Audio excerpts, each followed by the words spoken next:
Okay, so am I audible? Hello. So if I am audible and if you can see my screen, kindly just give me a confirmation so that I can proceed.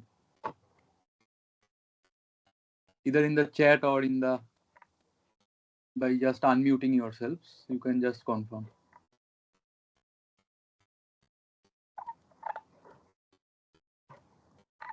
So my screen is visible, right? And my voice is also clear.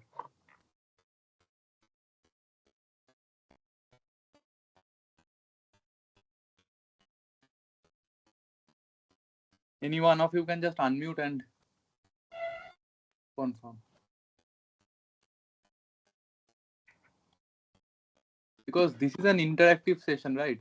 So you should turn on your video if possible, because I want all of you to participate in the discussion. We will solving problems and then discussing the concepts, and we'll just learn through the problems. The concepts I will just tell through the problems, right? So this session are meant for discussion and to get your doubts clarified. So I suggest all of you should participate at least, because if you just mute yourselves and don't participate in the discussion, then there is no meaning of the live session, right? So if possible, turn on your video and you can start introducing yourselves if possible. I think that will be good to know each other. And just for your information, I have created a WhatsApp group also to just stay connected and get the doubts also clarified. So if possible, you can also join the WhatsApp group. I will just share the link with you all. And every week we'll keep some targets and solve a lot of problems and then revise the concepts, and that will help you in solving the assignments as well as do the problems for different type of exams. So we'll keep that standard and we'll discuss accordingly. So till now you can hear me, right? None of you have still unmuted.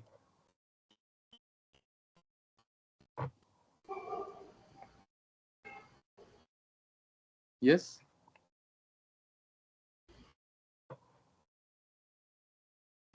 Feel free to unmute and just speak. Okay. So am I audible? Hello.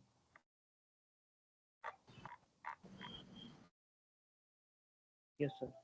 Okay. So one voice I could hear. So welcome to the first live session. As you can see, the course is Introduction to Electrical Engineering, and we are at the week 1. So I will be your TA for these sessions, for these 13 sessions. We'll keep 13 sessions, 12 weekly sessions, and then one live session for revision, for revising all the 12 weeks. So we'll cover all the concepts that are in the network theory as well as digital and all the clipper clamper circuits, and then further machines, all basic electrical engineering stuff that you are being taught in the course. So we'll cover all the concepts and as well as solve a lot of problems. Okay. So this is a brief, I think, introduction. As you can see, the light moving, I think. Yeah. So I am Subhadip Chakraborty. I am from IIT Delhi. I am a PMRF scholar and in the Department of Electrical Engineering, and this is a short bio. So not wasting time, just to highlight some of the important things. The timing of these sessions are every Tuesday, okay, 7 to 9 p.m. And your exam is on 27th of April. And we'll have, as I have already told you, we'll have 13 total sessions. That is 12 weekly sessions for discussing the weekly concepts through the that are being discussed in the lectures, and then one final session for revision, right? And you can join the WhatsApp group. Okay, I will share the link so that I can update you, and you can also participate in discussions, right? So I will just quickly type these things for the very first time, and then you can join. Okay. So all these materials and recordings you will get, but I suggest to participate in the live session, right? Otherwise, you cannot get your doubts clarified in the live session, and we can also solve problems on that. So better you attend the live sessions. And this is the actually WhatsApp group link. Okay. And we have an extra class this Friday. So same link, 6 p.m. to 8 p.m. Right. So you will get the notification in the course portal also. And these are my contact details. Right. So I think this is okay. I can now start. 16 persons are there. So you can quickly join the WhatsApp group and take down all the contact details for further discussion regarding any concepts in the of the course, and then I can just proceed. Okay. So any doubts in the first week? First, I want to hear your doubts, and obviously we'll go through all the concepts once again and solve the problems. But any one of you have any doubt, just feel free to ask me. Okay. You can unmute and ask me. That will be best. And if you can turn your video on, that will also be good, so that we can know each other and then get the doubts clarified.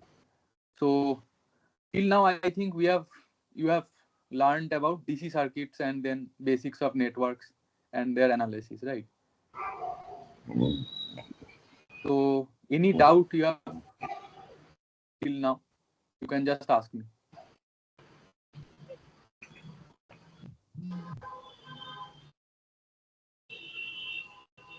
Please feel free to ask any doubts, okay? Because otherwise I will start asking doubts and you have to answer, okay? So I have typed the WhatsApp group link in the chat box.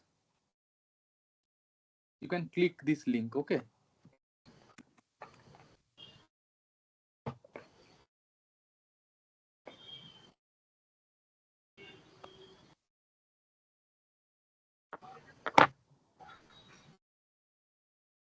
Okay.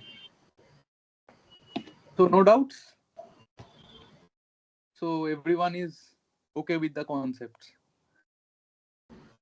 So just to give you a flow, first week we'll be discussing the analysis of all the DC circuits and related theorems and techniques to solve and analyze DC circuits. Second, we'll go to the transient response, that is of first order and second order circuits. Then obviously comes the AC circuit, single phase and three phase, and related concepts, right?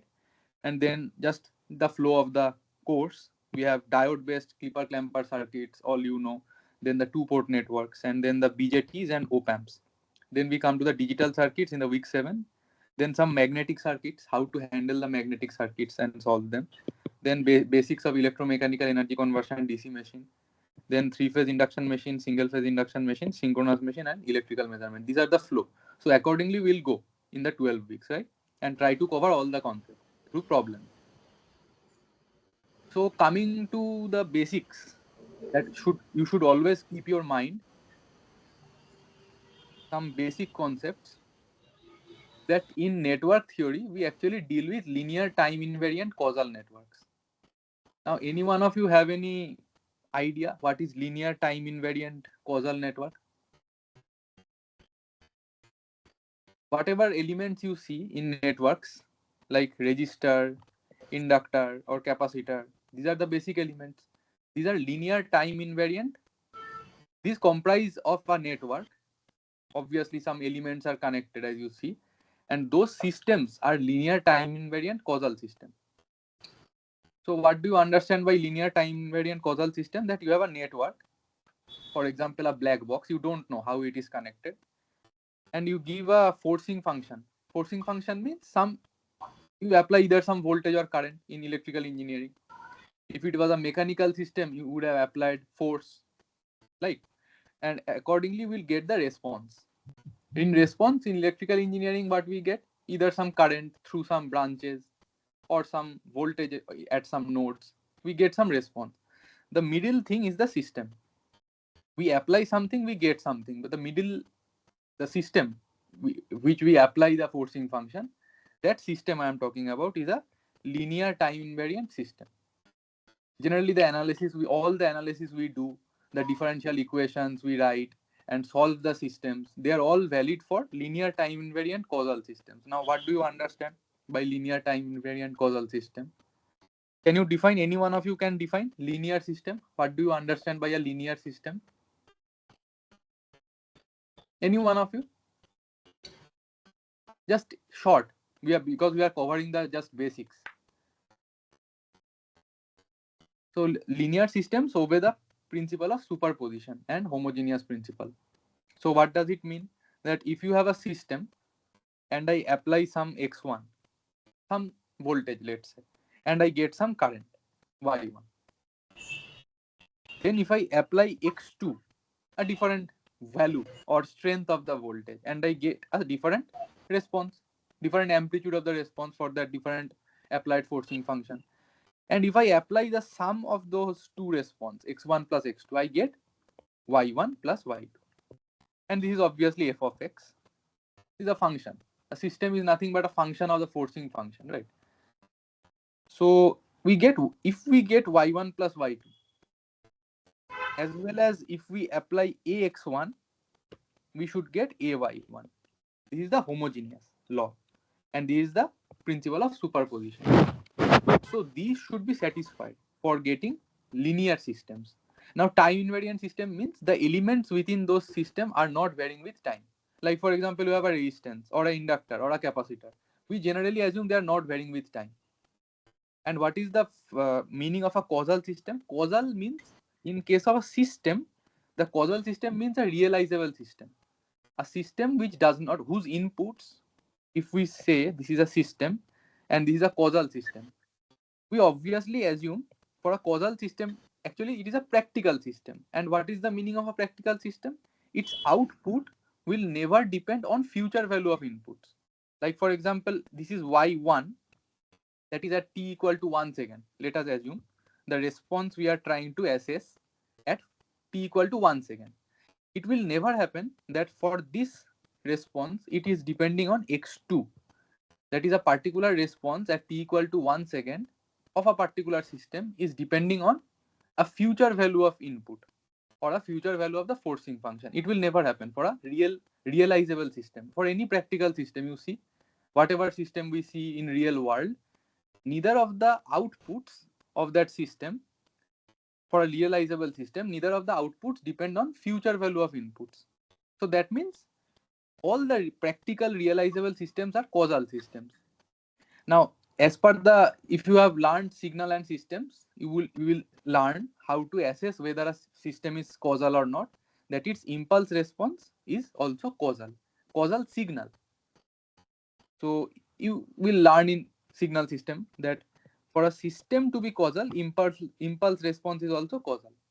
Impulse response is nothing but the response of the system when you provide an impulse. So that is generally denoted as h of t, and y of t is nothing but convolution of h of t and x of t. So I will write in a fresh page just to avoid confusion. So basically what I'm talking about, a causal system, right? Causal system means practical realizable system, and how to identify it? That its impulse response h of t is causal. Causal signal, right? Means that h of t equal to 0 for t less than 0. Causal signals don't have any strength in the negative time domain because it is not practical, right? T negative we don't count. That's why in circuit theory or network theory, whenever we start assessing systems, we generally assume that there was nothing happening at t less than 0. But if there was something happening at t less than 0, we generally tell it as an initial condition and keep it aside. There are techniques in both in ODEs, that is ordinary differential equation techniques, where you have some tools to actually incorporate the initial value. So we will see some techniques, but for the actual analysis, we will consider that we are dealing with LTI causal systems. Please keep this in mind, right? The analysis becomes easy if we assume that the systems are LTI causal systems. Obviously, they have some initial condition. We'll see how to deal with initial condition. Like for example, the initial charge of a capacitor or the initial current through the inductor. And you obviously know that charge balance and flux balance always holds true. That is the basic formation. We'll see in the next week how to deal with the transient systems. Transient, any kind of transient network, we'll see. And we'll learn some ODE based tools also, and also some easier tools where you don't need to solve any of the differential equation, and within seconds you will be able to answer all the questions. So there are some easy tools and there are some mathematical tools, the rigorous tools we say. So both techniques I will tell you. So that is the thing in the second week we'll see. But generally keep this in mind. We are always dealing with LTI systems, because if the systems are not LTI, then you cannot write differential equation, ordinary differential equation. Those equations you cannot write. For nonlinear systems, you cannot write differential equation. You have to then break it up into piecewise linear and then solve. Or in a small region, you can do small signal analysis and then you can do that. But generally, we assume that throughout it is linear. Now, generally, in speaking in terms of electrical engineering, we see that what are linear systems? We see that the voltage and current response, or the IV characteristics, you can tell. The IV characteristics, we generally have a line like this passing through the origin. This is a linear system. If the line is not passing through the origin, then obviously the system is not linear, as it does not hold the principle of superposition. You can just check by assuming any linear equation of a system and then plugging in some x1 and checking y2, plugging in x2 and checking y2, and then you can see x1 plus x2 will not be y1 plus y2. If you apply x1 plus x2, the response will not come y1 plus y2. Then it fails the test of superposition, and hence it is non-linear. So such systems we are not tackling now. We are dealing with LTI causal system. Please keep this in mind. And basically active and passive, you can just see what kind of systems are active and passive. Now, how to assess whether a particular system is active or passive? You can assess the energy. Energy wise speaking, if you see that it is always the integral, this is nothing but energy, right? Vi dt, because voltage into current is what? Yes, voltage into current is what? I want to hear from you, because otherwise we cannot start, right? So this is Yeah, it's important. power. Yes. So what is the integral of voltage and current? Because voltage and current are time varying functions. And what is the integral of voltage and current over time?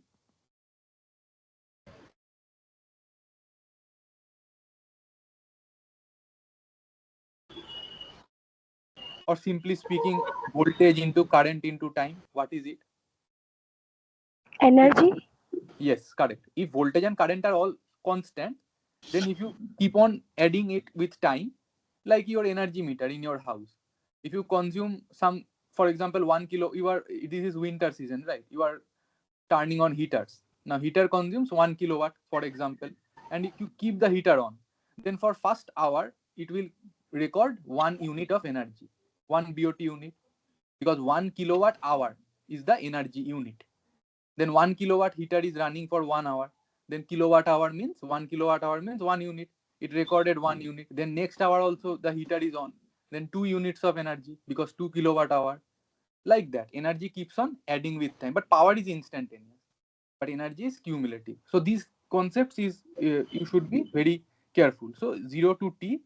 Why 0? Because I told you, because the time starts, because there is no definition of 0. Wherever you start counting, that is 0. In electrical engineering I am speaking, there is no actual 0, right? So the 0 is when you start recording, and accordingly you see the signals with reference to that point of time. So that is energy, right?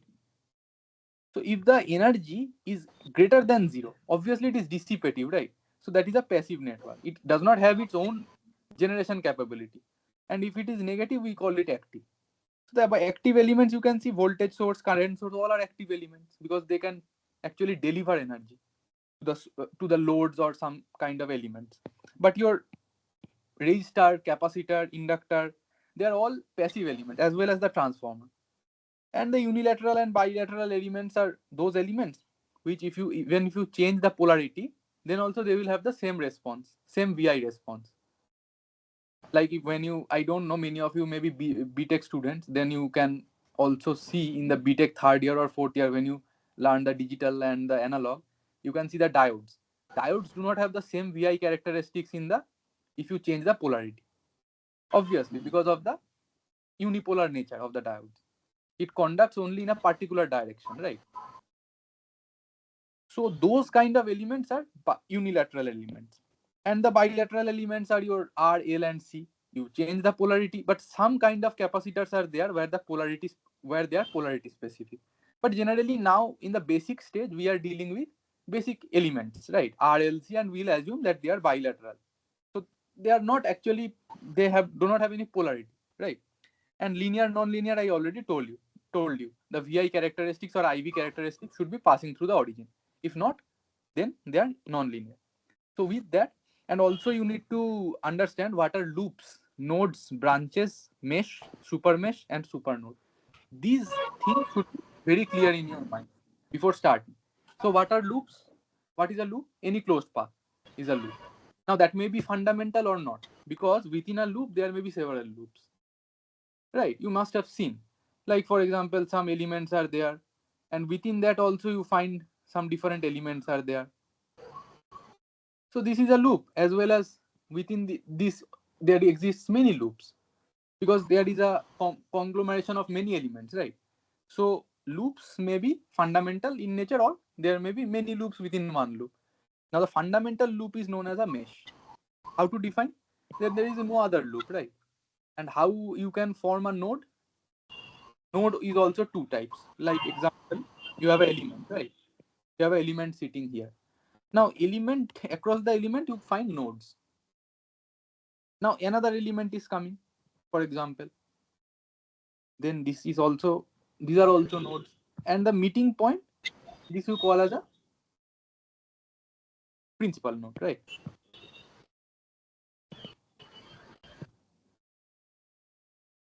Like this. Many elements are coming, right? But see, but if it is only two element, it is called a simple node. But if many elements are coming, then it is a principal node. So these are terminologies, right? And I told you mesh. Mesh is nothing but a special loop with no other loop. But there are, these are all basic things, right? Branch. What is a branch? Just one element you connect, and this is a branch, right? There must be an element sitting between two nodes, and that forms a branch. So these are basic terminology, but that will become important in the later stage, right? And what is super mesh or super loop? These two are the dual of each other. Supernode means there is actually a voltage source as an element sitting between the two nodes. Then that complete thing becomes a supernode. And how to deal with such supernode, we'll just see through problem. And the dual of it is a voltage source. So this is the voltage source, and the dual is current source. So if it is a current source sitting between a branch, then you form a super mesh. Don't need to memorize anything. You will just able to solve everything once we discuss the concept. Just learn the terminology. Don't need to memorize anything. Okay. So now answer me one thing. An ideal voltage source. This can come in gate exams also. Many times it may be possible, right? So ideal voltage source. How is the characteristics? Can anyone tell me what is the IV characteristics of a battery or VI characteristics of Its a cell? voltage should be constant Correct. with the For any passage value of of time. current. Correct. No, there is no time axis here. Only V and I axis are given. Sorry, with respect to current, yes, yes. And in the practical, it drops a bit. Correct. But if we assume ideal voltage source, then up to its rating, I rated, in any direction, either positive or negative, because the battery or the active voltage source can take in any ways, either ways, right? So in either direction, maybe I rated plus or I rated minus, up to its rating, or what we call the charge rate, C rate, accordingly, we can see that the voltage is fixed. So I want to ask one question to all of you. Is it a linear device or a non-linear device?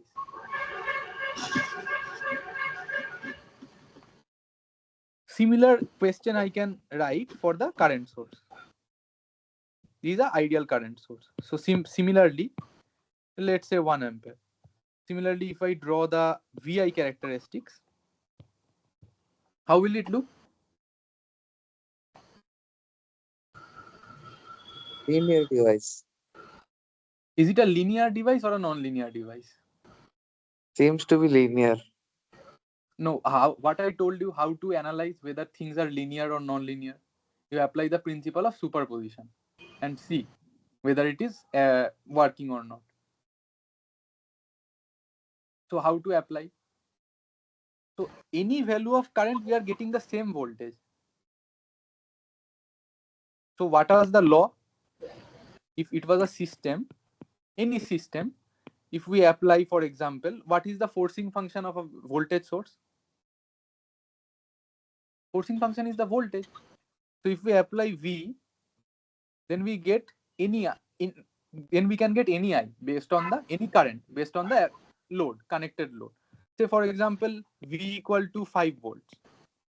We are getting maybe 1 ampere, and for the same 5 volts we are getting 2 ampere, and it is also possible that we get 3 ampere. So does it satisfy the law of addition? That is the superposition principle. Does it satisfy? No. No, right? It cannot satisfy. So the voltage source, ideal voltage source, ideal current source are all non-linear elements. Then can you tell me, just I told you that we are dealing with linear time invariant causal systems in network theory. So what was the fallacy here? Can anyone tell me what is happening actually? We are talking about what? Linear time invariant causal systems. The system is formed not of the voltage or current source. System is formed of the R, L, and C, the network I am talking about. And the forcing function is applied to the battery. Battery is connected outside, right? So the forcing function may be non-linear, but we are dealing with the system. System is comprised of what? R, L, and C. So that must be linear. So that's why we can actually write the ODEs, the differential equations, and all those things. Forcing function may be anything. That does not change the nature of the system. The nature of the system is declared by the connected elements within the system. When the system is completely de-energized, then you see what kind of elements are connected. And that will decide what type of system it is. For example, it is a linear system, and can't you force a function of sine or an exponential function to excite that linear system? Yes, but that will not change the nature of the system. So if you learn signal and system, you will see that even the system is linear, we can impose non-linear forcing functions. That will not change the linearity of the system. Right? For example, if the voltage forcing function looks like e to the power 2t, we are forcing a voltage or a current in a resistive network, like maybe like this, for example, resistive network. We are forcing some voltage. Forcing some voltage means applying some voltage, V, which is varying with time. This variation may be non-linear. I am not talking about that variation, which is e to the power 2t or whatever may be. Don't judge by that. I am talking about the system. That system should be linear. Otherwise, you cannot write the differential equation for that. In mathematics, you must have seen that the forcing function, where you write the complementary function and the particular integral, on the right hand side, the forcing function may be non-linear. But that is still possible to determine the roots of those equations, right? So I'm talking about the system. System should be linear time invariant causal. Just go back and learn about signals and systems, how to differentiate them. I'm talking about systems, right? The system should be linear. Otherwise, you cannot apply all these theorems. Nothing will work. Okay, the differential equations will not be applicable. The fundamental equations, like you write, na, VL, voltage across inductor is L di dt, or voltage across capacitor is what? Q equal to CV, right? So you write that C dt. So nothing will work, right? Q equal to CV. So the di dt, right? This is di dt. So this is nothing will work for a non-linear system. These are linear elements. That's why it is working. Why? Because their IV characteristics are linear. So now coming to the problems. So just go back and see the signals and systems, right? What they mean. You will understand. Just see some basic example from Oppenheimer. There is a book by Signals and Systems. Just refer that book. It is a standard book. So you will learn about those systems. So now we'll do some basic numericals, right? To get you through all the concepts, all kinds of numericals possible. We just see. So first problem you try. So there is a capacitor 5 microfarad, and we are energizing that capacitor with a current. This current is varying with time, 0 to 2. It is having a strength of 20 milliampere, and then it falls down to 0. So now it has asked you simple question: what is the voltage? What is the waveform of the voltage across the capacitor? Can any one of you just tell me without solving anything? It is a very simple question. No need to solve actually. Just tell me what is the nature of the waveform, because you already know two fundamental equation for inductor and capacitor, that Q equal to CV. So now I can write what is charge. What is charge? Can anyone tell me?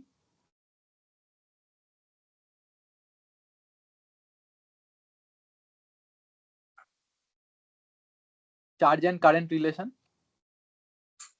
Rate of flow of charge is current, right? I is equals to dq by dt. dq by dt. Correct. So I can write like this. I can write a small c denoting the current through the capacitor and the voltage across the capacitor. Similarly, IL and VL. These are standard notations. Any book, standard book, Alexander Sadiku, electrical circuits, you see these two are the best books suggested for networks. You have also seen the reference, the Alexander Sadiku and Squam's Outline of Electrical Engineering, Electrical Circuits, right? So these two books are the fundamental books. You should always see these books for reference. And so now these are the standard notation, right? IC equal to C dVc dt. So now tell me, you have been given with the current. So what will you do? Find the area under the curve. How? Because voltage across capacitor is asked.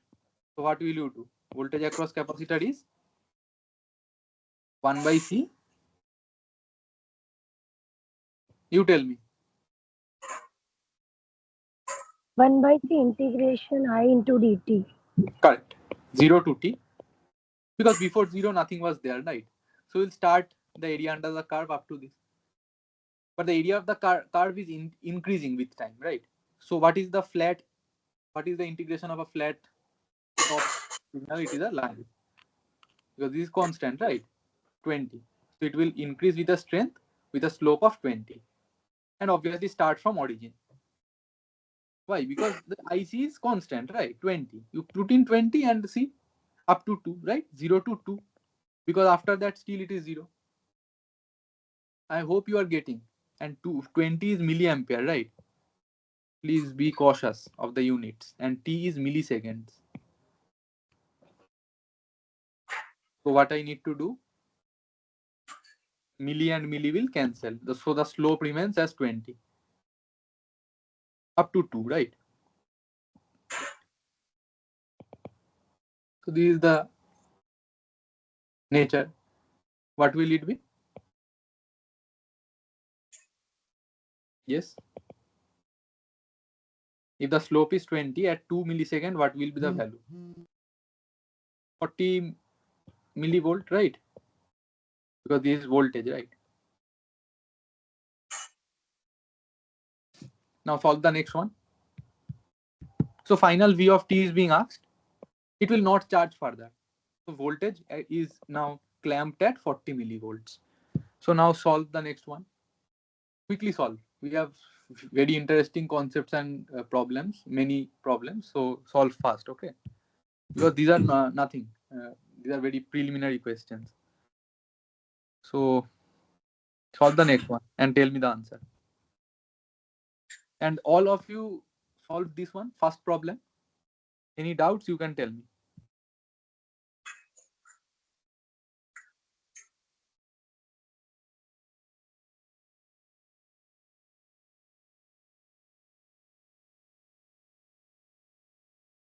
Yes.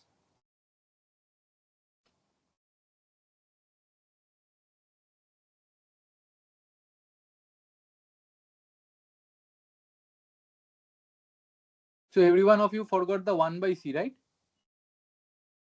There is a 1 by C sitting here. So none of you are doing, I think. It is 1 by C integral IT dt, na? So integration, then 1 by C you forgot. So divided by 5 microfarad, right? So it will come 8 actually. Just solve and see what it is coming. First time I am doing t equal to 0 to t equal to 2 millisecond. And this was 20 milliampere. So 20 milliampere multiplied by 2 millisecond because I was constant. So integration will be a time, right?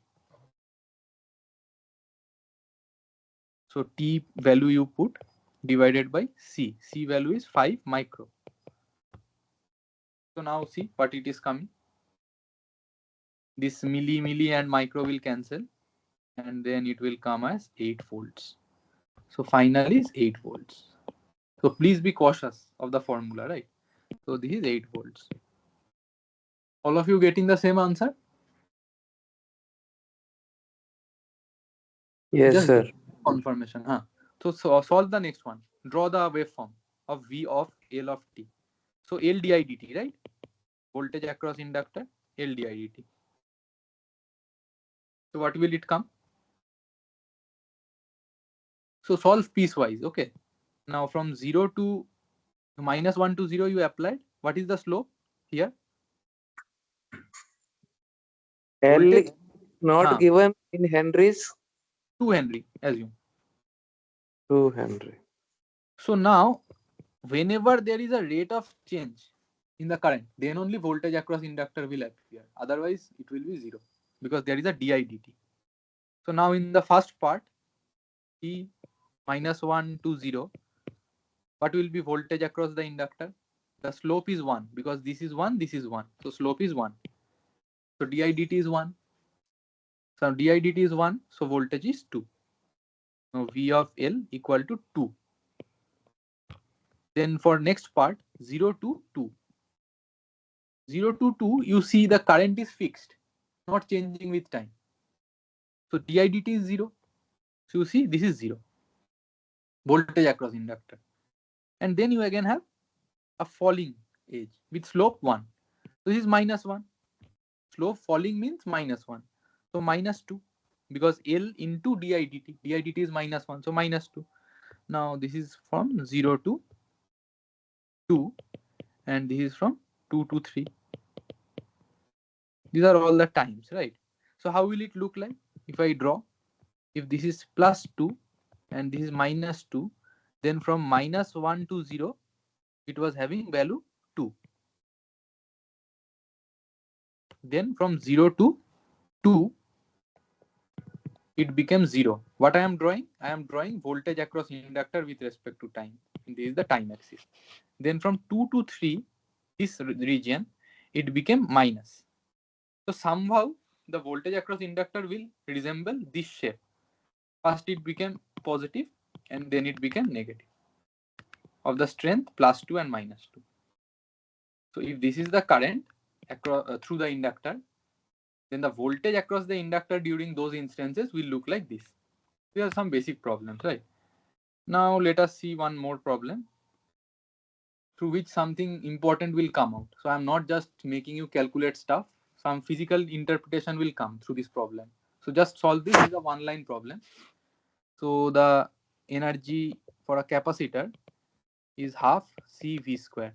Now how it came? Or energy for the inductor, energy stored by the inductor is half Li square. Now what is this I and what is this V? Because I just told you energy is not an instantaneous parameter. Energy accumulates with time. So will not it depend on the history? Because some functions I am imposing, some cosine functions, maybe I am imposing some logarithmic functions or some other exponential functions, but still will the energy be same?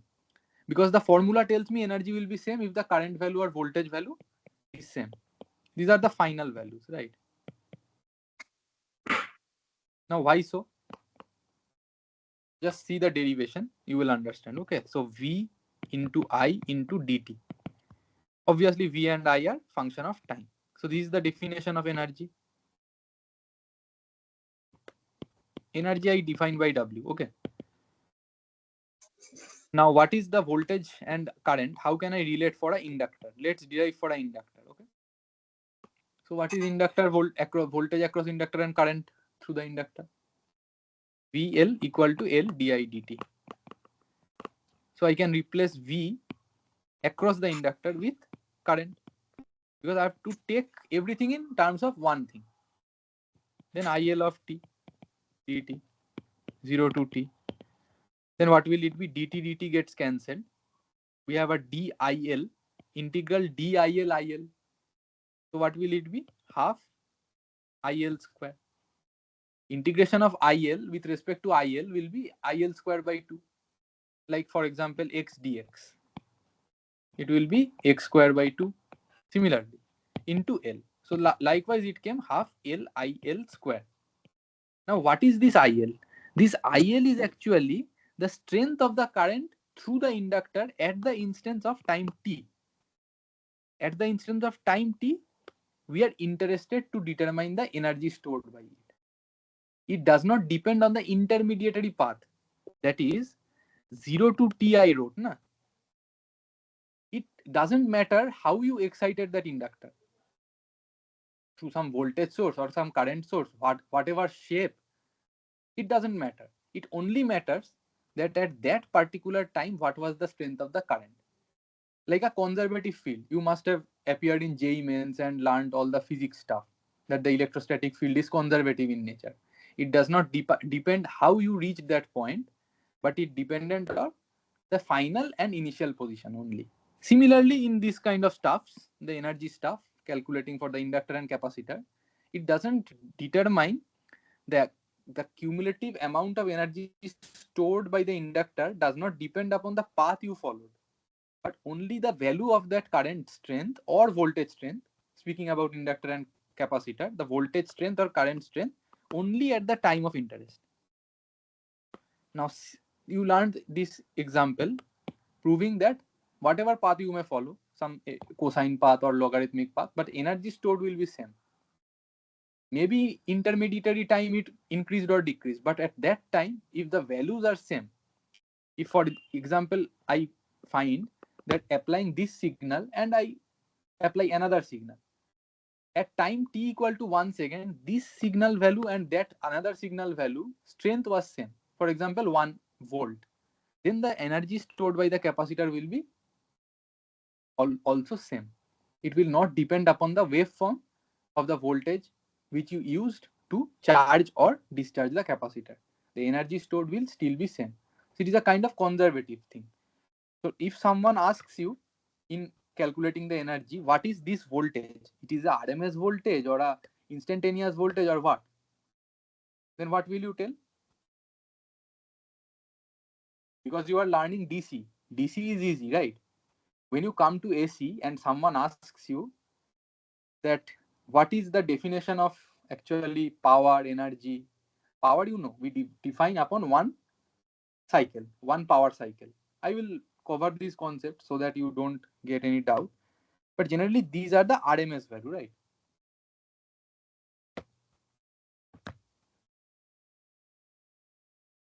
Or the instantaneous value that will depend upon the strength of the signal. So it doesn't matter what you are using, but the strength of the signal is important, right? Just see the example. I will just show you, because here you cannot understand, because here it is DC. But in case of AC, when you see, things will start becoming more clear, right? What actually is this V and that I? Because when you solve, you will understand. So that V and I am using, right? So what are they? They are RMS or peak or what? Can anyone tell me what are they?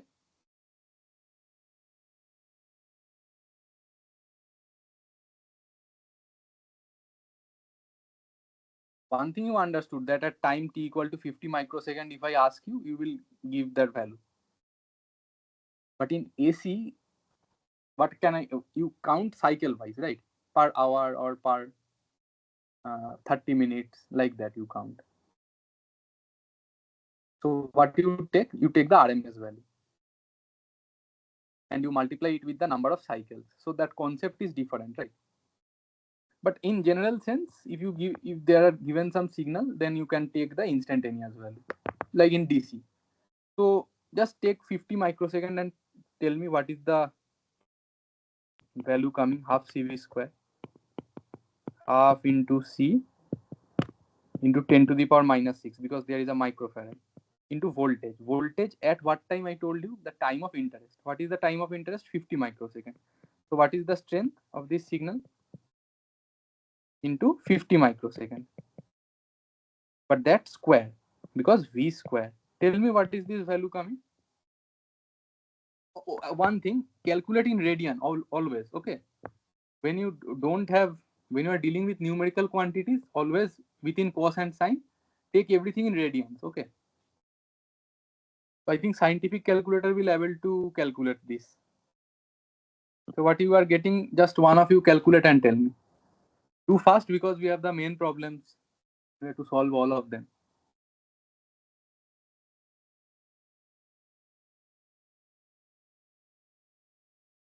Yes, none of you are doing? Do with me, because it will be helpful.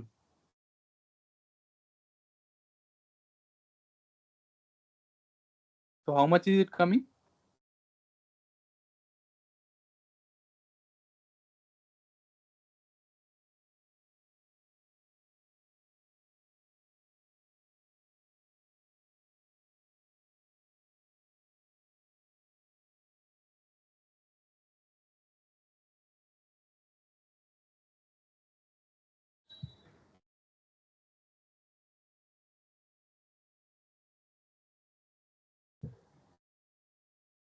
Into 500, right? So the answer, it is asking in microjoule. So means that you have to determine first 10 to the power minus 6 form and then answer the microjoule form, only the number. So what is it coming? 90 microjoule, around 90.5 I am getting. Everyone getting 90.5? Just check. Simple, just half C into V square. V at that time of interest.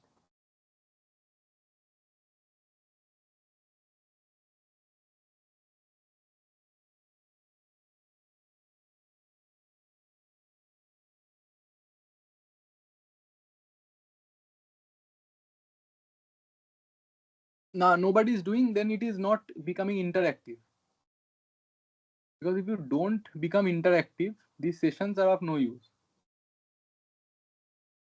So you should solve all the questions, right? Then only you will be able to do the assignment problems. Otherwise, your concepts will not become clearer, right? If you do some mistake, it will become clarified in the process. So you should do and tell me what you are getting.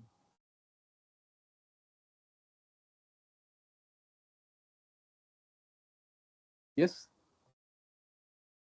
Now we'll pick random persons and ask, okay, what they are getting. Okay, Pujit Choudhury. Please unmute and tell me what you are getting.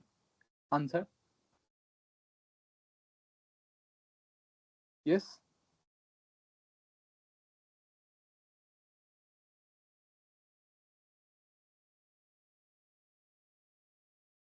Pujit Choudhury.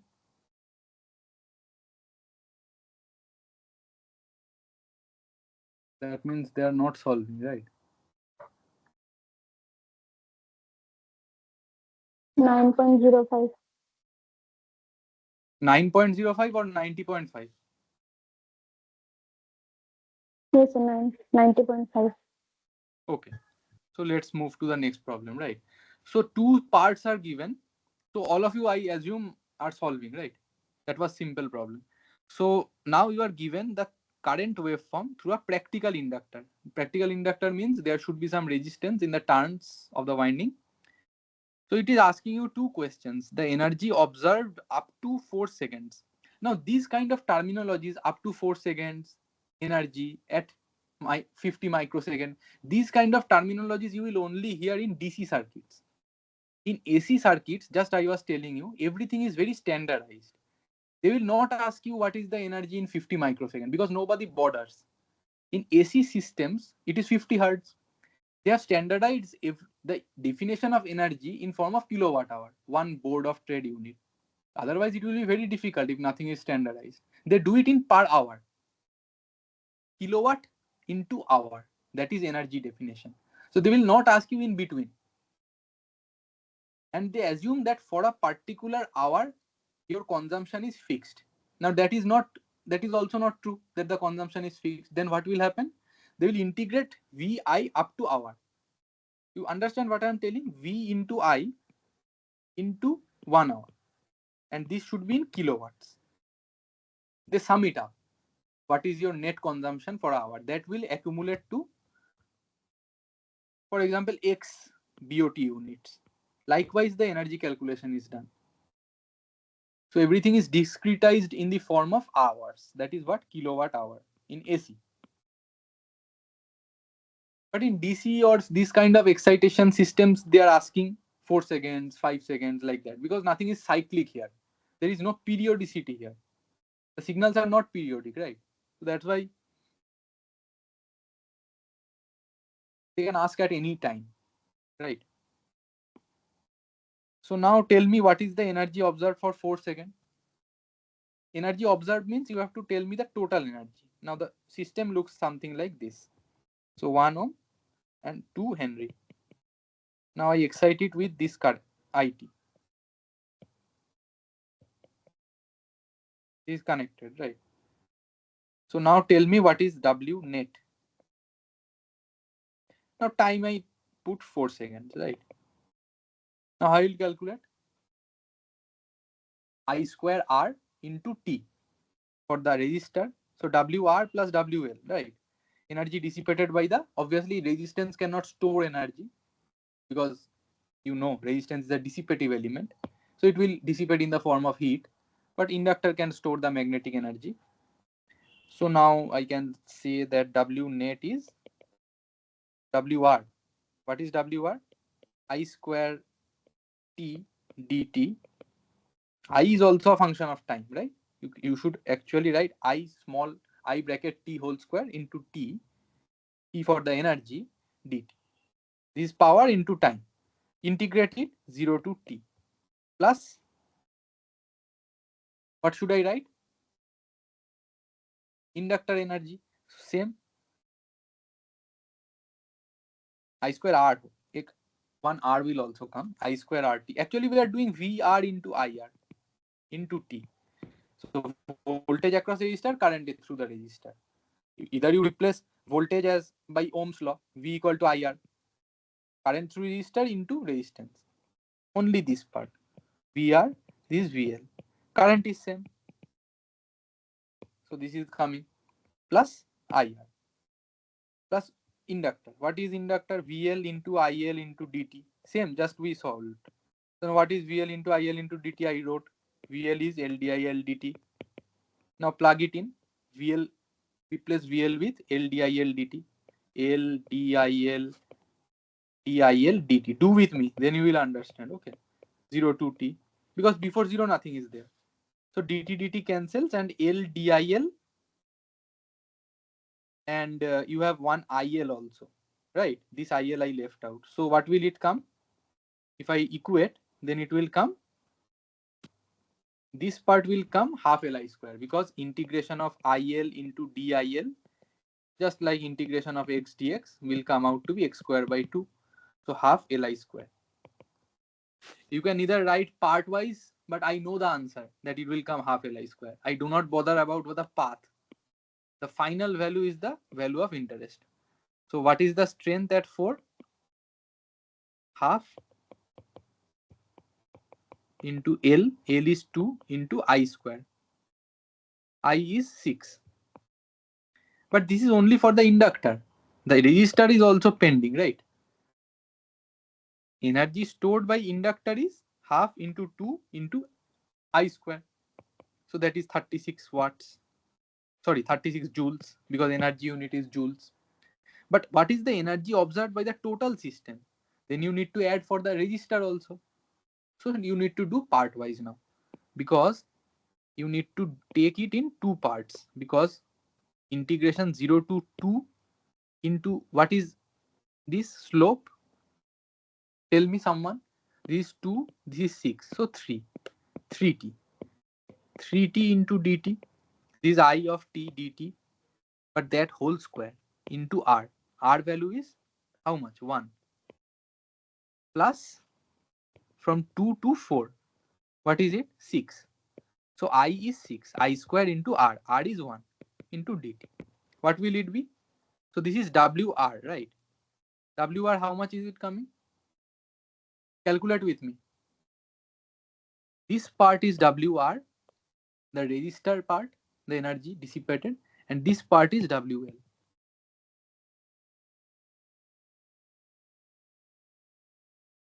So WR plus WL is the net. How much is it coming? Tell me.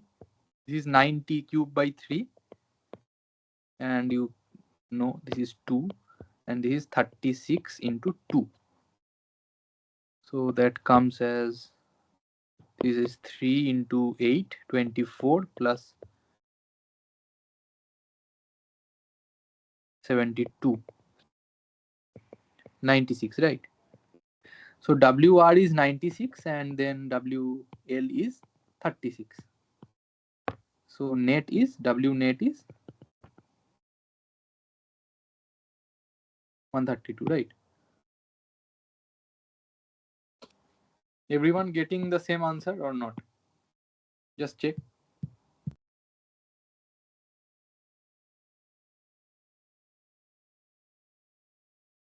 The net is 112.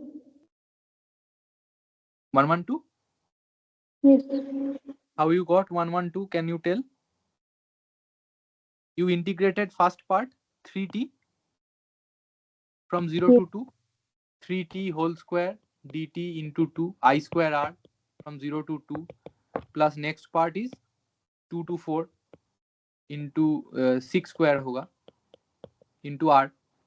How much is r? R is 1. Right? R is 1, right? I square r. So how much is it? You see, 3 square is 9 into t squared integration is t cube by 3. 3 and 9 gets cancelled, but the limits are 2 and 0. Plus 6 square is 36 into 2. 36 into 2 is 72 plus 3 times 2 cube. 2 cube is 8. So 72 plus 24. 96, right? So WR is 96. I got it. WL is 36 because half Li square. Half into L into I square. L is 2 into I square. I is 6 square. So this is 36. WL is 36. So WR is 96, WL is 36, and W net is 96 plus 36. 132 I am getting. 24 plus 72 plus 36. 132. Yes. Okay. Just try, you will get it. Okay. So for the net, it is 132 energy observed, but the energy stored is this much by the inductor. So now you see these kind of problems, right? So I have merged them into a class of problems and you solve these 3 problems. These are all or one line problems. You can just see and then solve them. So how to solve? Can anyone tell me?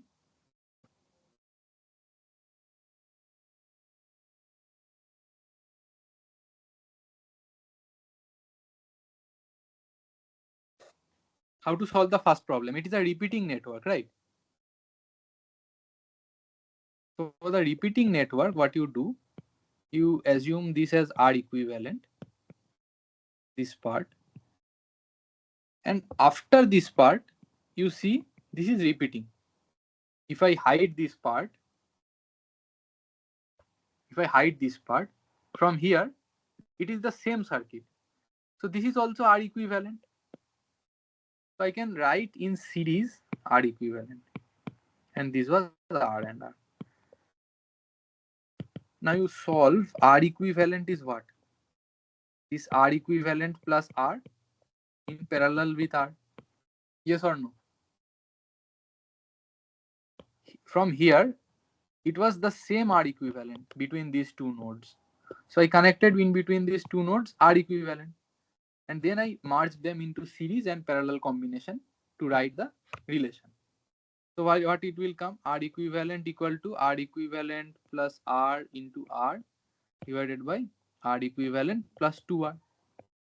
You solve what is R equivalent coming. R is known, but R equivalent is to be determined. So form a quadratic, and R equivalent should always be greater than 0 because R is greater than 0. It should always be true, right?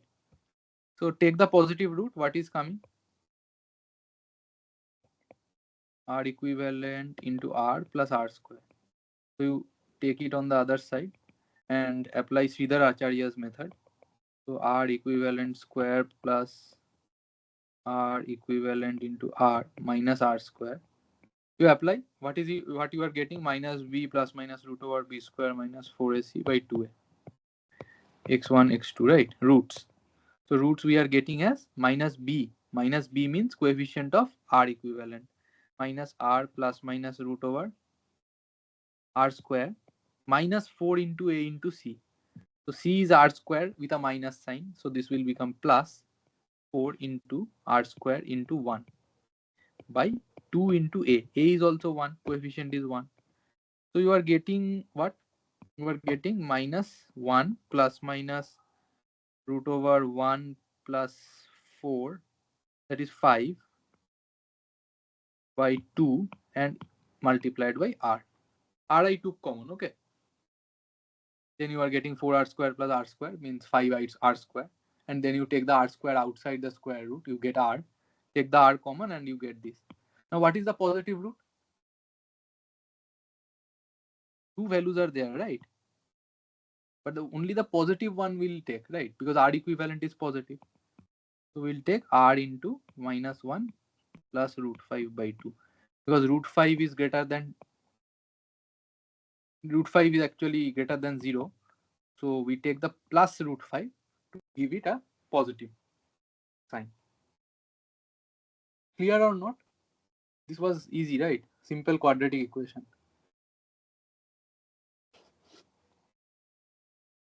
But the second problem, if you see 2R R, then you have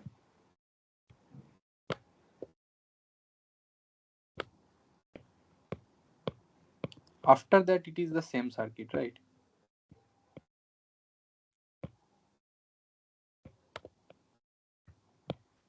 And repeating.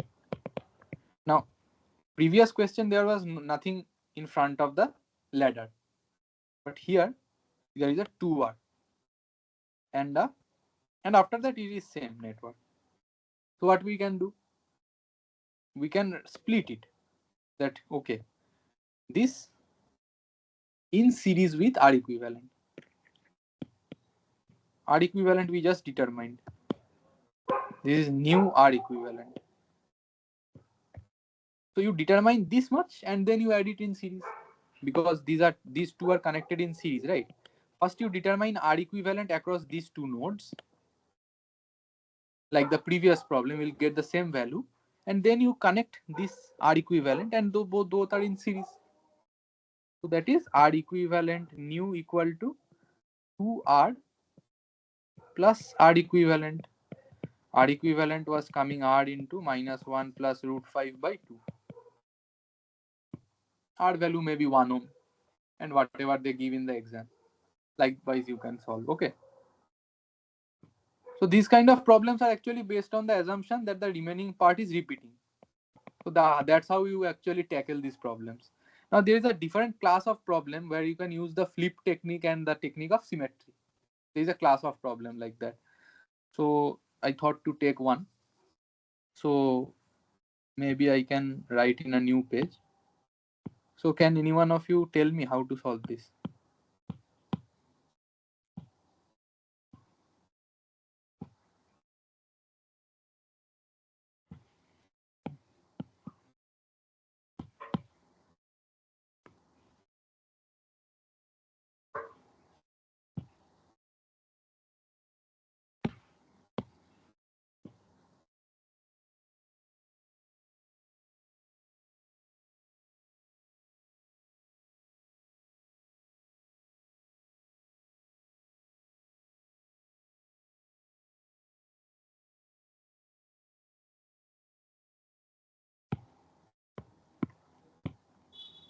Okay, this is the problem.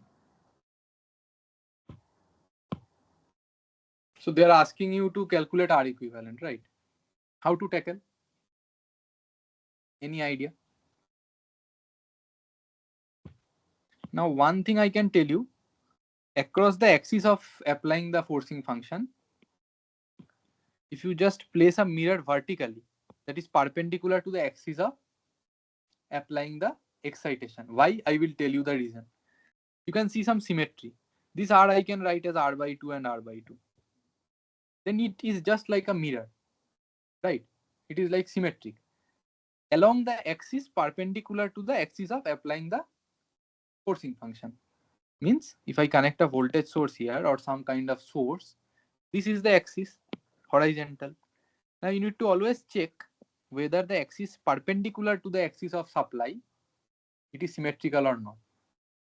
If yes, then whatever current is entering, that much current will surely leave this branch, because ultimately this current, for example I, need to recombine and form this current. Yes or no? Because this is a kind of node, like a delta. Not exactly delta, but you know that if some kind of current is passing here and all the resistances are equal, and that means symmetric, then that current should come out because it forms a loop, right? So whatever current is entering in here is leaving here because the current sees the same equivalent resistance on both sides. That's why whatever is coming, that is leaving. So if same amount of current entering and leaving, then you can open this node. This node actually you can remove from this connection, because this current is entering and leaving through the same node. So this node can be actually opened if the symmetry exists, because you know that if the same current is entering and same current is leaving, we don't have the purpose of this connection, right? We can treat it differently, but that is by opening. And if you can open this part, then it becomes easy, because now these two comes in series, because same current, by the law of network theory, if same current is passing through two elements, then they can be combined in series. So I can simplify this network R and R, and then parallel with R, and then you have some R here, and this I opened. This part is opened. Just open, okay? Opening, why? Because we told that the current entering this part and this part are same. So that juncture was of no use. So it can be virtually or fictitiously treated to be isolated, this node, right? So now you just find the equivalent resistance. So this is now easy. R and R is 2R. 2 into 1 by 2 plus 1. So 2/3. So 2/3 R, this total combination is a resistance coming with maybe one more R and another R, and then forming a 2R, because these two R also comes in series. And then we have 2/3 plus 1 of R parallel with 2R. So this becomes maybe 8 by 3 into 2 by 8 by 3 plus 2. Just parallel combination, okay? 16 by 3 divided by 14 by 3. So 16 by 14, you get 8 by 7. 8 by 7 of R. So that, just check if you are getting the same thing.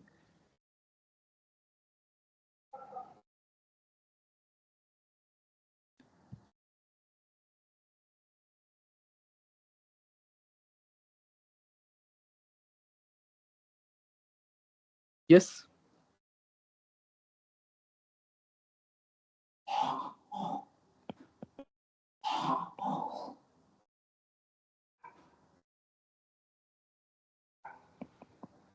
Just check, okay? I am also checking once again. 8 by 3 into 2 by 3 plus 2. Yes, I think it is correct. Sir, can you repeat again? Yes, I think it is correct, right? So the simple rule, if you can see, is that symmetry, if it is symmetric around the vertical axis, why vertical axis? Why only vertical axis? Because we could have connected in series. Because otherwise the series law will not hold, right? Only since it was in series, we could have opened because of the same current entering and leaving. So the axis should be always perpendicular to the supply axis. Because if you can see like this, it would have been parallel, right? So that will, the current concept, the same current concept will not work there. So that's why the axis should be always perpendicular to the axis of supply. Yes, I think you have a doubt. Can you kindly unmute?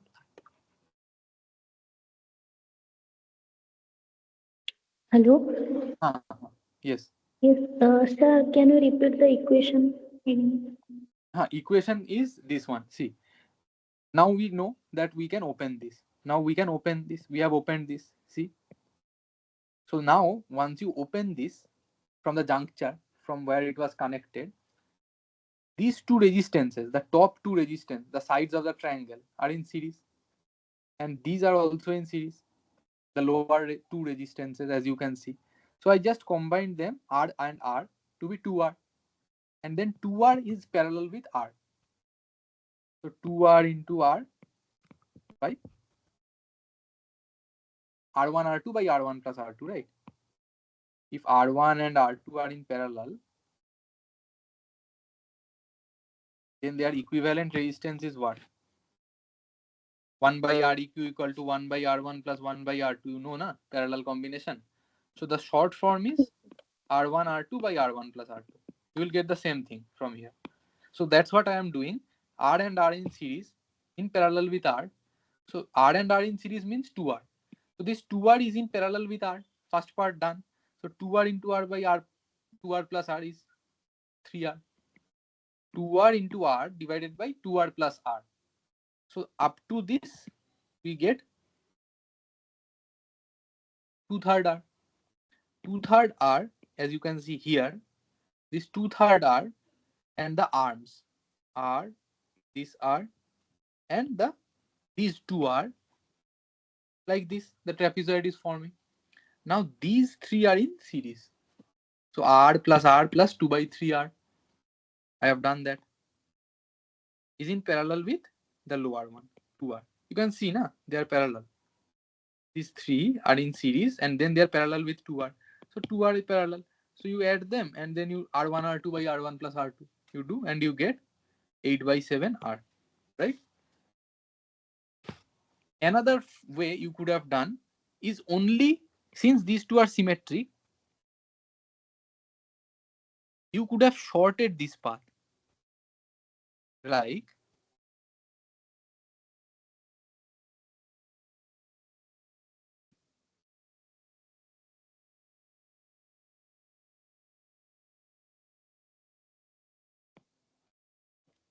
this was the thing. You short that. And then it is in series with another part.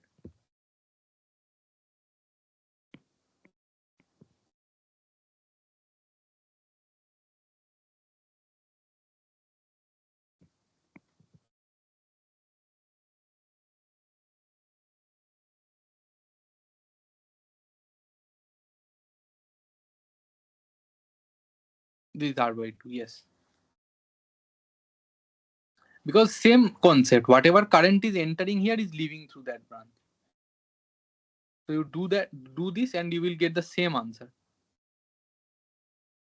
Because these two are symmetric. So only one thing we can just tackle and remaining thing will be just repeating itself. So you just see if it is coming or not. You can see this times 2 because these two are in series and same thing. So R by 2 into R by R by 2 plus R. You are getting R square by 2 divided by 3R by 2. So you get R by 3 this parallel combination, and r by 3 plus r in parallel with r into 2. So you get 4r by 3 into r divided by 4r by 3 plus r, and then you get 7 by 3 and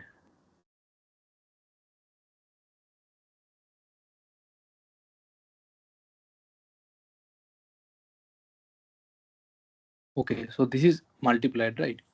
So 4 by 3 divided by 7 by 3. So 4 by 7. So 4 by 7 are for one. For the other, it is just series connection. So this, we are able to do series connection. This is happening only because of the symmetry. Because the current through that part, these two part is same, entering and leaving. So either we can open that part or short that path. That doesn't affect the total nature of the circuit because of the symmetry. The current is same. So even if you dislocate that part or short that path, doesn't matter because the current is seeing the equal symmetrical paths. So along that juncture, this juncture, you can either open or short according to your convenience, whichever way you are convenient. But that should be in series. The broken part should be series because the current is same. Only logic is this. After that, you can just proceed. So 8r by 7 is the answer. Now you solve this one.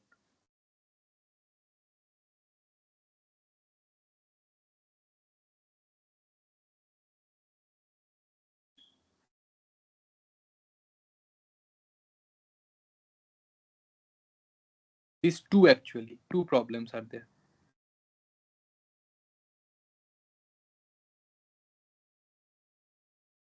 So now see, this is also symmetry, but I'll show you another technique which is much easier when the branches are too many and it is becoming complicated to actually draw the symmetric axis because then the calculation will become large. So what you do, you apply some test voltage and then analyze the current distribution. Let's say I is entering. Obviously, I will leave because it is a closed path, as I told you. This helps in a lot of way. See, this I is having how many way to go? One way, two way, and three way. And in all the three directions, it is seeing the same resistance. So it will split equally. So I by 3, I by 3, I by 3. Then this small current is seeing how many paths? Two parts. So it will split equally in two directions, I by 6, I by 6. Similarly, this current, this lowermost edge current, is seeing two directions, one this, so equally I by 6 and I by 6. Because it has two way to go and all are symmetrical. Both the ways are symmetrical. So I by 6 and I by 6. So if you see this I by 6, this was flowing, right? This has to merge with this I by 6. You see, these two I by 6 at this node I am telling. Two currents are merging, I by 6 and I by 6 forming I by 3. Now, here one I by 6 current was flowing, right? This I by 6 and this current, because it's splitted equally. So once you combine, you will find same I current is flowing. But how it helped? It helped in a lot of way. If you just see this loop, you move along this loop. Is forming a loop, right? You can write what? You can write down the KVL. So plus V, V is the gain, minus I by 3 into R. Drop we denote by minus sign, gain we denote by plus sign. We move along the loop. So let's say you started walking from here. So you encounter a V, gain, so plus. And then you have, first you are moving along this edge, right? So I by 3 into R, drop. Then I by 6 into R, drop. Then I by 3 into R, drop. Equal to, then again you come back to the reference node, 0. But what is R equivalent? R equivalent is V by I. So V by I you do. What is it coming? R by 3 plus R by 6 plus R by 3. You take all this to the other side and then you take the I down, V by I, it is your R equivalent. These all resistances are of value R. All resistances are. So what is R equivalent? 1 by 3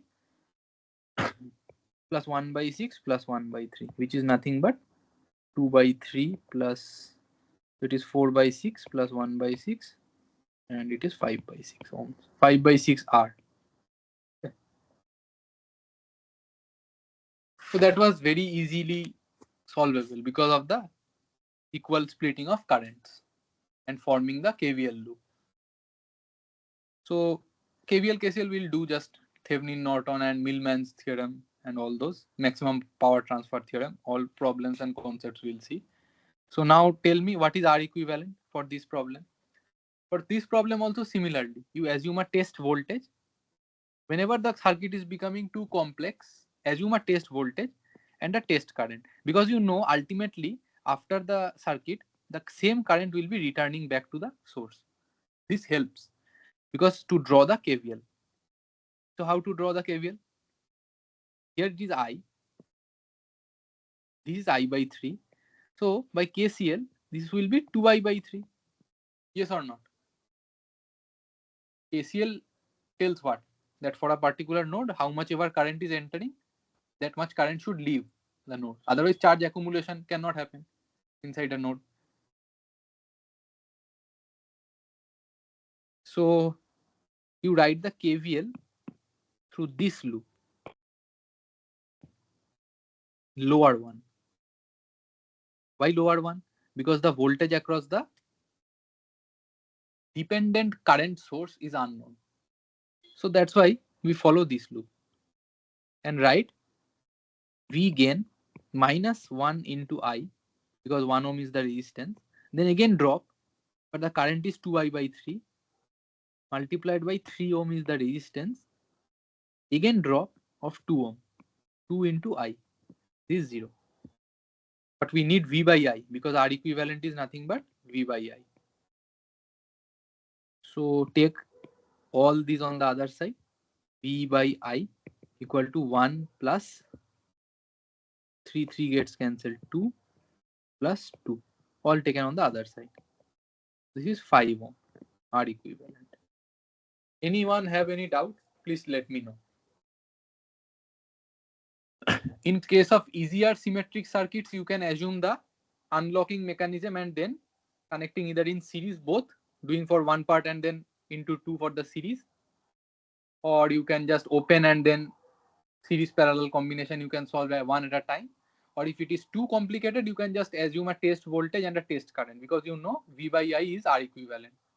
So since V by I is R equivalent, you can always assume that you can see the distribution of the current and accordingly follow a loop, and following a loop will help you minimize the number of trials in solving the circuit, because ultimately you need R equivalent, and R equivalent is V by I, because the nodes are same, right? Whatever current is being pushed for that insert node will come out and merge into the same return node.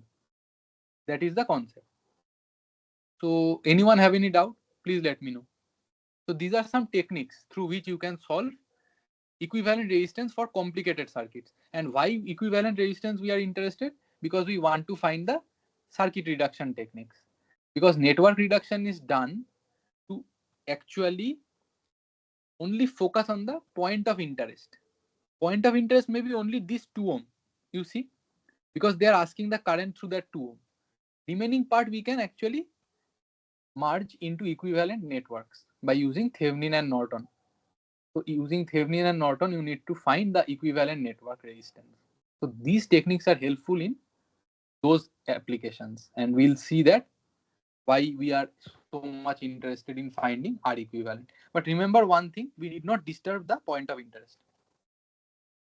circuit reduction or network reduction we are doing across those nodes, which is the point of interest, because the element connected across those point of interest nodes, we are not disturbing.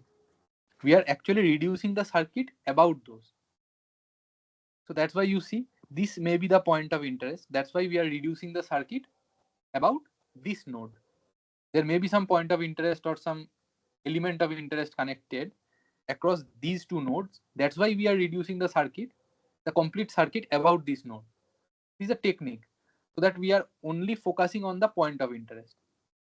So, and we need to then find the equivalent resistance and the equivalent Thevenin or Norton voltage, the Thevenin voltage and Norton current, and the equivalent resistance. Otherwise, we cannot reduce the circuit. So we'll see how to reduce the circuit. But first, you need to learn how to find the R equivalent that we learned through so many techniques, right? Now let us see another thing. So find the current. Solve this question. Solve fast. Okay.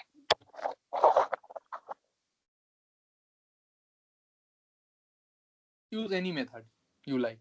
Either use KVL or KCL or anything. Yes, you have some doubts? Someone raised the hand. Yes. Please tell me. How do you know the circuit is symmetrical or not? How do you know circuit is symmetric or not? Is easiest way is Yes. to see whichever point is you are applying the excitation or supply. This is the axis. You just place a mirror and see whether your circuit is symmetric or not.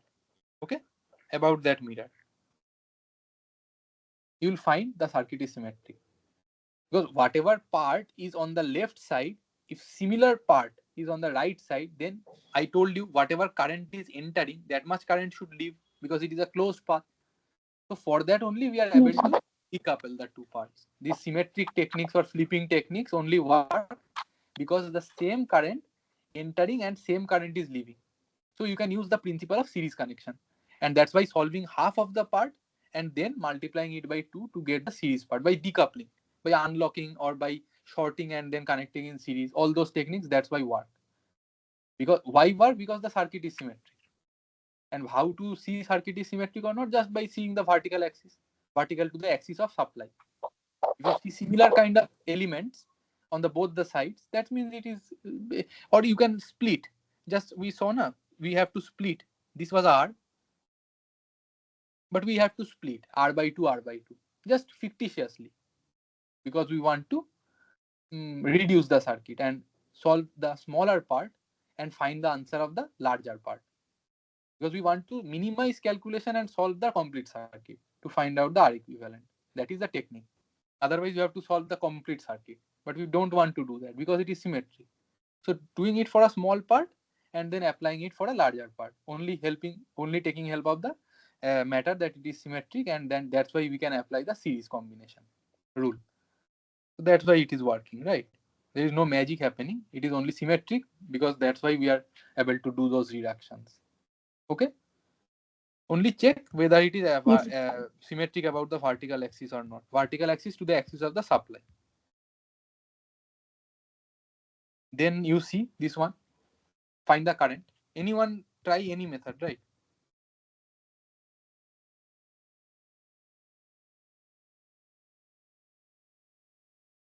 But I told you, where is the point of interest? Don't disturb that branch. It is very obvious, because if you want to find the current across this branch, you should not disturb that branch. You should try to reduce other parts, but don't disturb these two nodes. You can reduce other part of the circuit if you want to. Either way, it is not a very complicated circuit, so you can have some other methods, but you cannot disturb this branch, because this branch is the point of interest. How you know? Because the current through that particular branch is being asked. So neither you can disturb these two nodes, neither you can merge it with some other parts. That branch remains undisturbed. That should be very much important, right? So don't disturb this branch. Otherwise, you can just do any kind of transformations or any kind of reductions in the other parts, right? So just see how many nodes are there. Let's name them. Okay. This is one node. This is one node. How I take a node? Any new element we name them a different node, and they are shorted, so same node, right? Then again a new element, let's name them C. Name them D, okay? Because there is an element, that's why we are naming it different. Now C, this is A, this is B, and this is a supply. Now connect A. Now this is the point of interest, C and D. I am redrawing A and D, 8 ohm. B and D, na, 6 ohm. A and C, 4 ohm. I hope you understand what I am doing. C and B, 3 ohm. This part should not be disturbed. I have done nothing. I have just redrawn. Does this circuit remind you of something? To all the students I am asking, does this circuit remind you of something that you might have learned? It is a bridge, right? And this bridge is balanced. So what happens to the middle part? No current can flow because it is balanced. VC equal to VD. So I CD equal to 0. So I through 2 ohm is 0 because the bridge is balanced. Sometimes check for these kind of things. Just redraw and check for these kind of things, because you know there are 4, 1, 2, 3, 4 and 1 resistance. So these kind of intuitions should work. Just and if it is a MCQ type question and a 0 is there, then just check it whether the bridge is balanced or not. This is a simple technique. You need not solve KVL, KCL and then come to the conclusion, because there are many loops, right? 3 loops. Or even if you go to the node to write the KCL, there is 3 nodes. So 3 times you have to do the hard work. Here by just seeing the circuit, you can just tell the bridge is balanced, that's why 0. So the MCQ options can help you, and you can just check whether sometimes the bridge may not be balanced. But if they are balanced, then you can just tick the option and go ahead, right? It will save time. So this question is given now to give you an essence of the nodal mesh analysis, right? So try anyone. I will suggest try this one. Other one you can do as homework. I will tell you the answers. These are similar questions. Just you can try first one. The second one I will give you the answers. You can try in homework, right? Try the first one. Just form the loop equations, right? Anyone uncomfortable with KVL and applying loop and mesh, doing the mesh analysis? I am telling you, okay. So what we do actually for first loop, we actually give directions of the current for every loops. So as you can see, there are 3 loops. So for first loop, we give priority to this current direction. For second loop, we give priority to this current direction. For third loop, we give priority to this current direction. What does the term priority mean?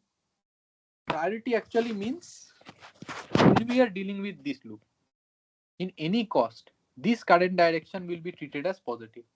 All other current direction, whatever direction they may be, but we'll write them as with a negative sign if they are opposing. By the term opposing and by the term aiding, I am telling only if they are in the same or opposite direction. But the sign of that particular loop current should always be positive. What I mean by that, I'll just show you. So first foremost thing, you need to start from a point for a particular loop and then keep moving along the loop in a circular manner and then come to a end. The closed path you need to move. And throughout the movement, you need to move in the direction of the current.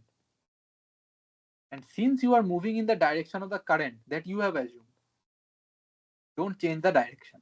Complete movement in that direction. And once you are doing that movement, any other current that is coming along with that other current, if it is aiding your current direction of the loop, then plus. If it is opposing, then minus. What I mean, see, This is the direction of movement. I start. Then what I come, I have already denoted I1. So I1 is flowing here. So 10 into I1 is the drop. Let's say drop is taken as positive. Then again I come, 6 volt is the gain, minus 6. But minus 6 gain between these two nodes. After that, there is a 2 ohm and the current is flowing like this. So this is a drop. So plus, drop I am taking as plus. 2 into, but what is the current? I1 minus I2, because I2 is opposing I1 and I1 should always be at the positive side. And how to analyze whether it is a drop or it is a gain? Always, if you are moving in a direction along the current, it will be a drop because this is a resistive element. If this is a resistive element and you are moving opposite to the direction of current, which we will not be doing, but I am telling hypothetically, then it will be a gain. Because you know, for a resistive network, if your current is flowing like this, then always for a passive element like a resistive network, there is always a voltage drop from this side to this side after it passes the resistive element. So that's why once you cross this resistor, for sure you will be facing a drop because you are moving along the direction of current. But through this branch, I1 is not the current that is flowing. I1 minus I2 is the current because this current is also trying to flow in this direction and this current is trying to go in this direction. So I1 minus I2. I1 minus I2 because you are in loop 1. In loop 1, give priority to the symbol of your current, that is I1, because you are already moving in the direction of I1 that you have assumed. Once you have assumed, don't change the direction. So your hypothesis should be very much correct. And once you have assumed something, don't change it. This is the only law. Once you have assumed the current direction, move along that and give it the highest priority. These are the only law. So move along that.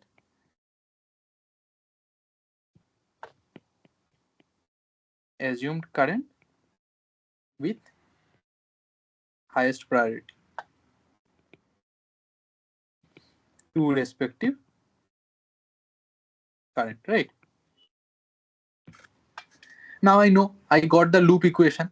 So for loop 1, I completed the loop and it is 0 because the sum of voltage drop across all the elements in a loop is 0. Now loop 2, let us start. Loop 2 is this one. So I'm moving along the direction of loop. Okay. So what is the loop 2? See, maybe I am starting from this and assume a reference node, 0 volt. So now see, 4I2 is the drop. Drop I am taking positive. Once you assume something, don't change it for all other loops also. 4I2. Then this is I2, but here, this branch, this is I2 minus I1 because you are now at the loop 2 and loop 2 current should be given the highest priority because we are moving along the direction of I2. So plus there's a drop happening because I am moving in the direction of current and there is a resistive element. So for sure there should be a drop. So 2I2.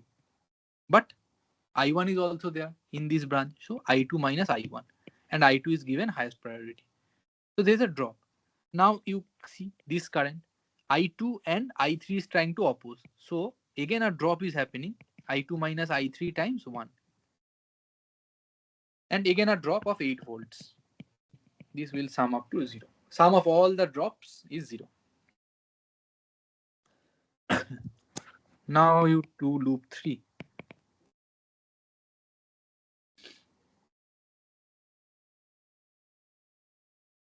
Yes.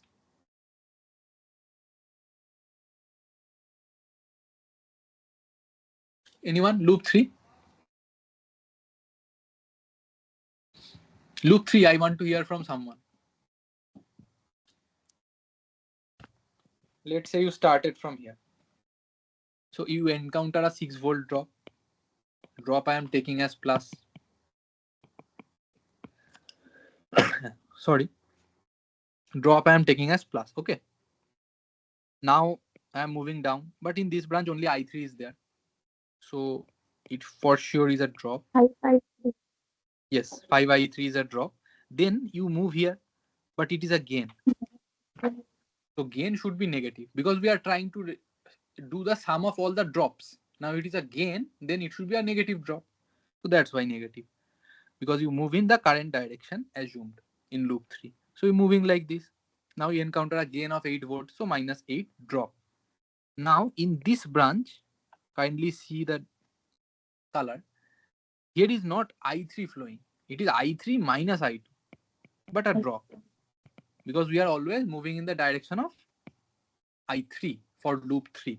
And it is given the highest priority. So I3 minus I2 into 1. Now this completes your loop. Now you are at the same place where you started from. These three equations will help you find the value of I1, I2, I3.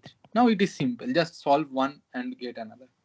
There are many reduction techniques that we are already talking through the problems that will help you. But if it is written like an exam question, you have to do mesh analysis, then you have to do the hard work. Like in exams, maybe, if they ask you. So that is the thing. Is my screen visible? Hello?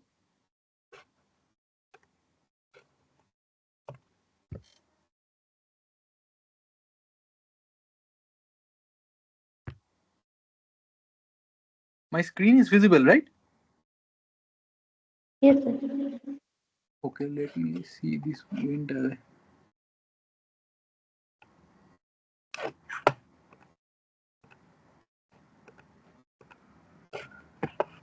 So I may take 10 to 15 minutes extra time, okay? Because we still have many problems. So that will take time. So no issue, because first 2 weeks are very important. And I will suggest you to stay, because you will learn many fundamental things. And second, next week is very important. Friday, 6 to 8 p.m. I will also reiterate, and you'll get the notifications also. Because we have many problems and less time, right? So solve what is coming, I1, I2 and I3.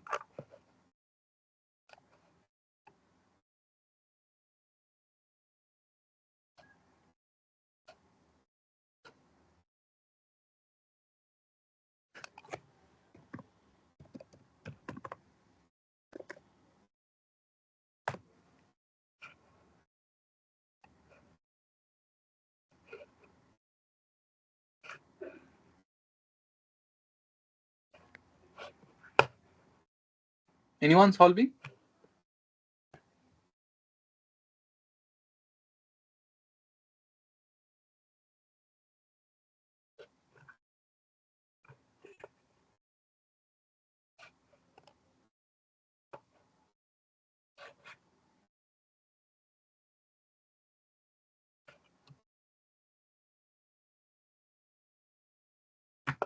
Yes, I am not able to hear anyone.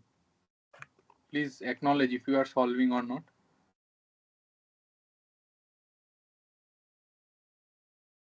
Simple, right? It should not take more than a minute. Yes, anyone has any doubt? Sir, fast loop is 12I1 minus 2I2. 2I1 minus 2I3, which one? Fast loop 12I1 minus 2I2. You are talking about loop 1, right? Yes, sir.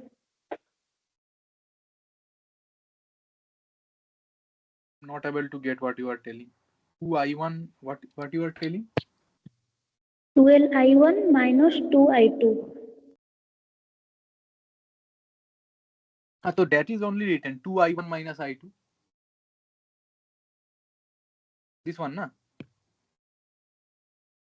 Yes, sir. So see, this one is I1 and I2 is going in the opposite direction. So I wrote together I1 minus I2, giving it the highest priority and then multiplied by 2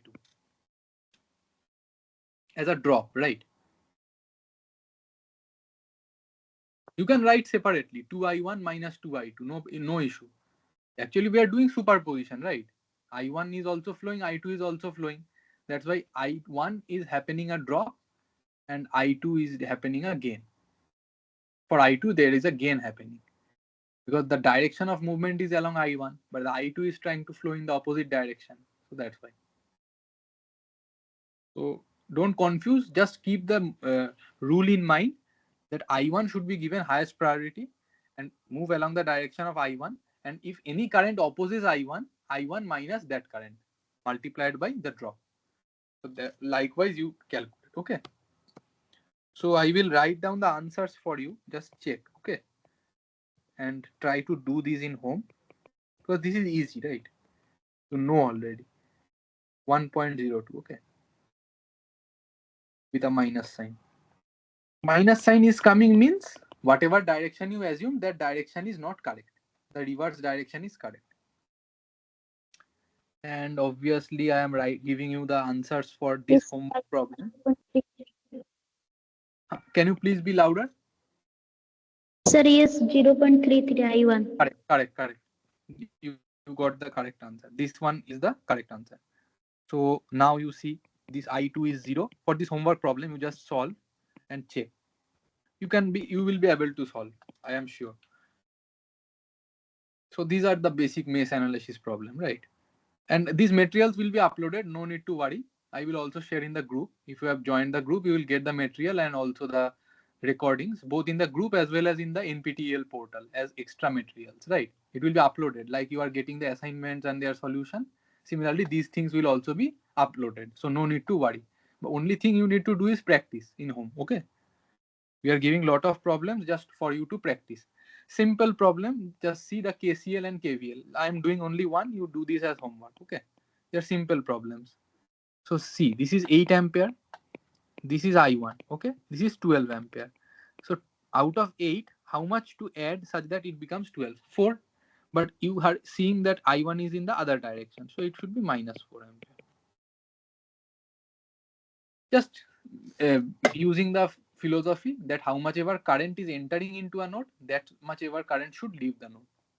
Similarly, I1 minus 4 ampere, I already told you. So I2 and I3 also need to be determined. Now you see this current is 8 ampere because it is already given. This current is 9 ampere also given. So how much should be I2? I2 should be 1 ampere.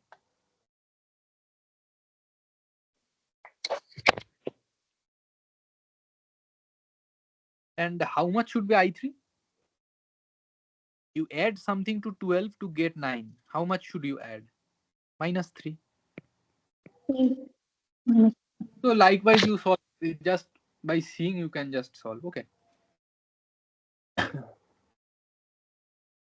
So for the other one, I can give you I1 equal to 14, I guess.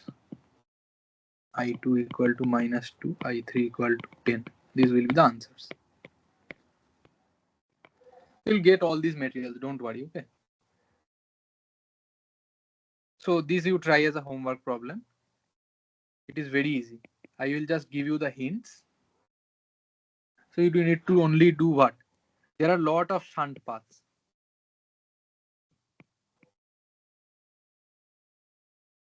So when there are a lot of shunt paths, using KCL is beneficial. Likewise for the mesh, lot of mesh, less number of loops, less number of shunt paths, then you use KVL. Whichever is, if number of shunt paths is more, you use KCL, right?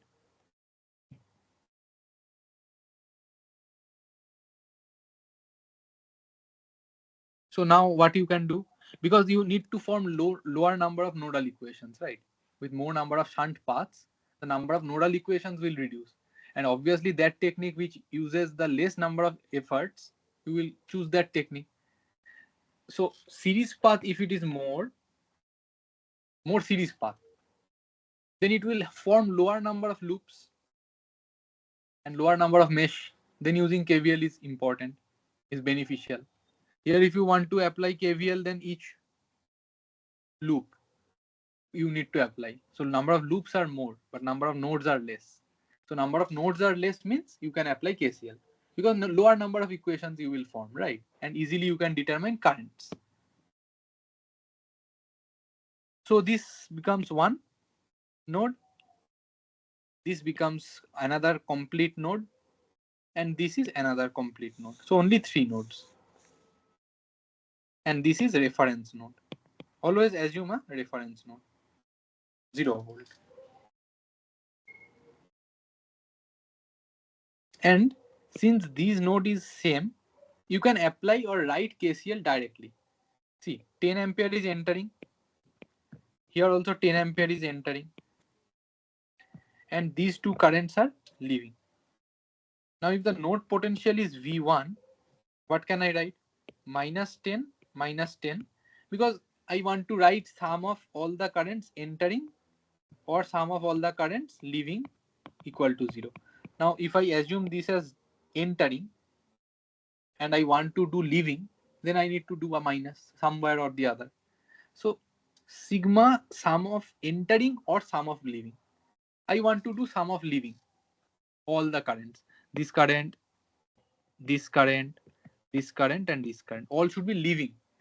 So this current is entering, but I want to do leaving, so minus 10. This current is entering, so I want to do leaving, so minus 10. Then leaving V1 by 5, this current I1 plus V1 by 10. All leaving currents, their summation for this node should be 0. Similarly, I can say for this one, leaving, right? So now it is leaving. See, 10 ampere is leaving. So plus 10. But see, 5 ampere is entering, but I want to do leaving. So minus 5 plus V2, because this and this potential is different, by 10 by V2 by 5 equal to 0. So if I can determine V1 and V2, determining I1, I2, I3, I4 are very easy. So now you see V1 1 by 5 plus 1 by 10 is nothing but 20. Just you multiply 2 up and down. So 3 by 10 into V1 equal to 20. So V1 is 200 by 3 volts. Similarly, V2 into 3 by 10 equal to minus 5. So minus 50 by 3 volts. And V1 and V2 you determine. Now I1, I2 will come as I am writing for you. Simple. I1 is I can say V1 by 5. I2 is V1 by 10. I3 is V2 by 10. I4 is V2 by 5. Accordingly, you do and just check. Okay. I hope this was easy, right? So why we did KCL? Because you can see number of nodes are very less. If number of nodes was very high and number of mesh was low, then apply KVL. Whichever number of equation you get low, apply that. Okay. Now use KVL to find VAB and I0. Use this. Do in 1 minute.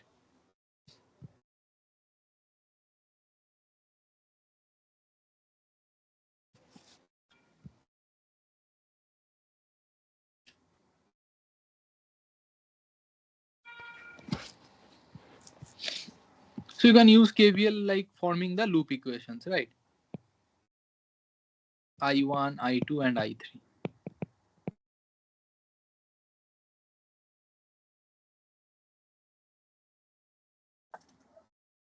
I'll write the equations for you. 60 minus 20 I1 minus 30 I1 minus I3 minus 20 I1 minus I2 is 0. Similarly, 60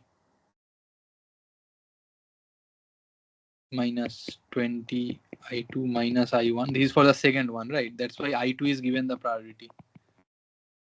3 minus 20 I2 is 0. And minus 30 I3 minus I2 minus 30 I3 minus I1. See, I3 is given the priority, right?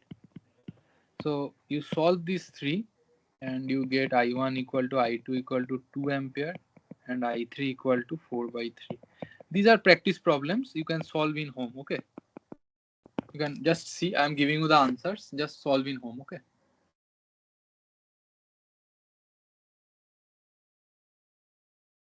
So another problem.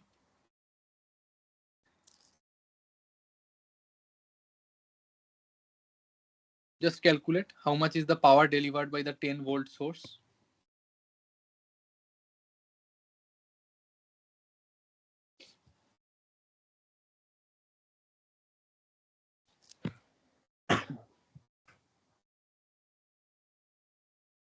Yes, you should do with me, okay?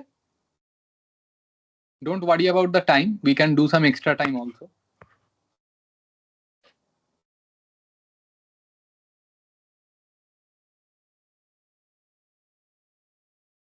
Yes. So apply, because voltage across current source are not known. So what to do? Apply the KVL along the outer loop. Simple. So 10 volt is the gain, and then we know the current is I. This one is 1 ampere. This one is 2 ampere. So this should be 3 ampere. And this is I. So I plus 3 is the current flowing, because we need the currents in every branches to write the KVL. Now if this is I by 3, I plus 3, and 1 goes away here, now we are left with I plus 2, and same I plus 2 here. Now you can form the outer loop, outermost loop KVL. Branch currents are determined by KCL. I determined all the branch currents by KCL. So what you can write is minus I plus 3 into 1 minus I plus 3 into 1 2 times, and then you have I plus 2 into 1 again 2 times, so 2 is 0. So if you solve, you will get I to be 0.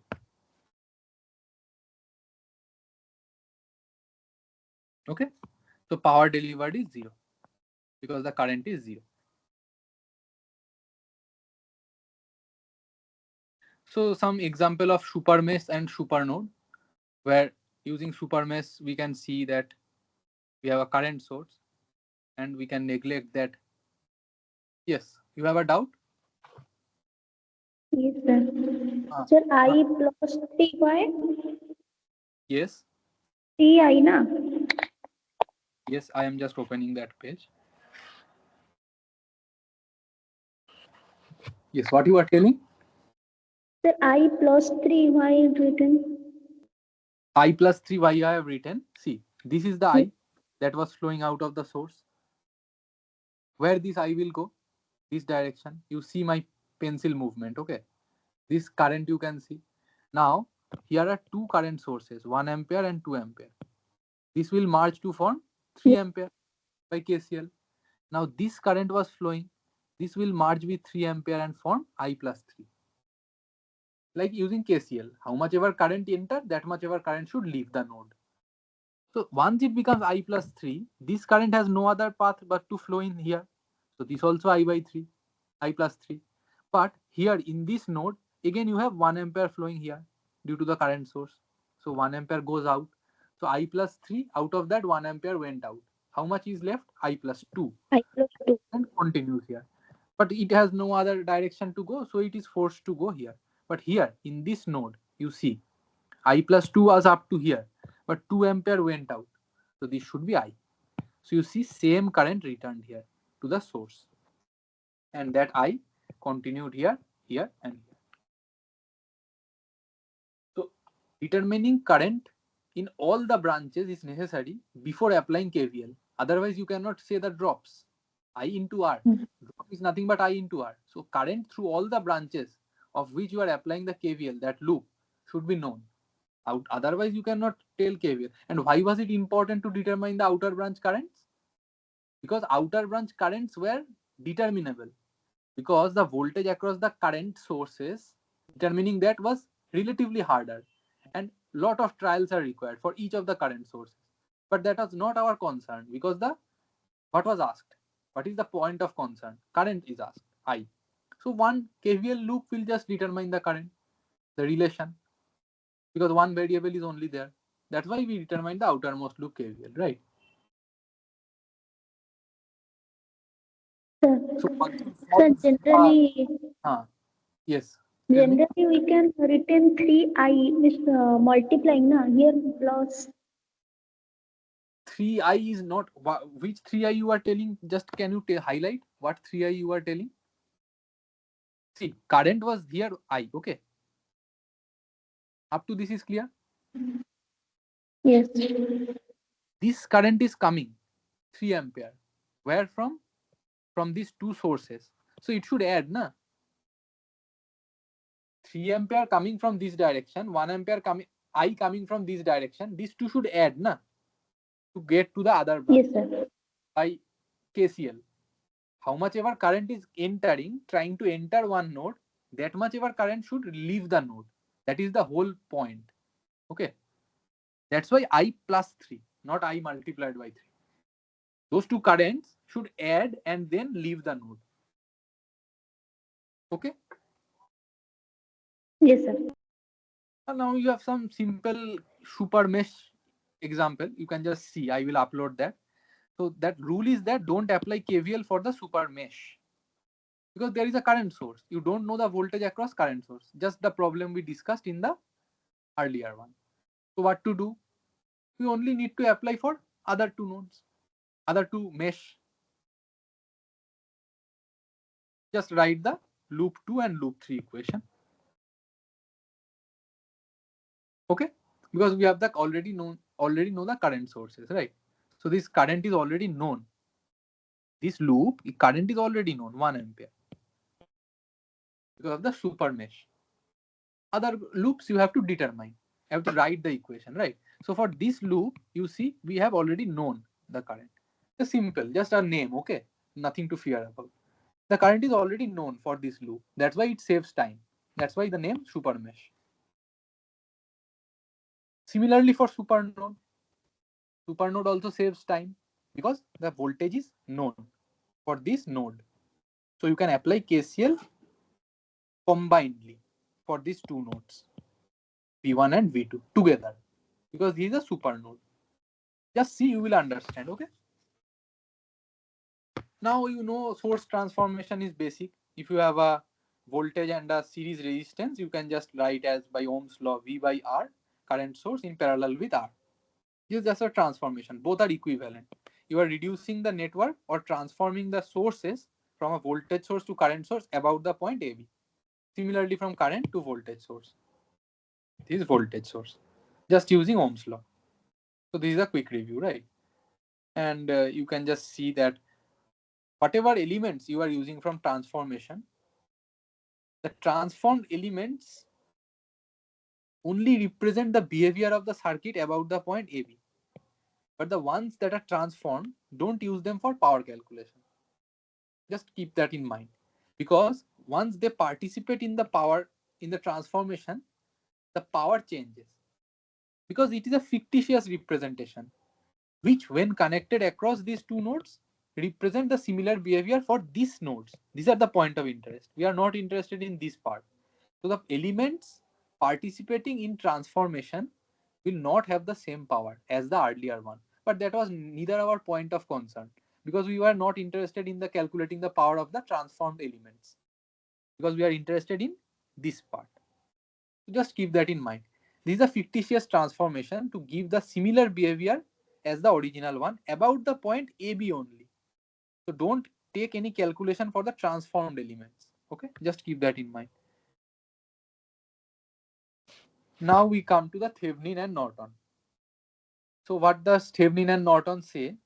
That similar thing, that if you have one point of interest like A and B, what you do, you calculate the equivalent voltage across these 2 points and name them as V Thevenin, and then connect a Thevenin impedance, which is the equivalent impedance across this point, Req by Zeq, and then you connect the element AB.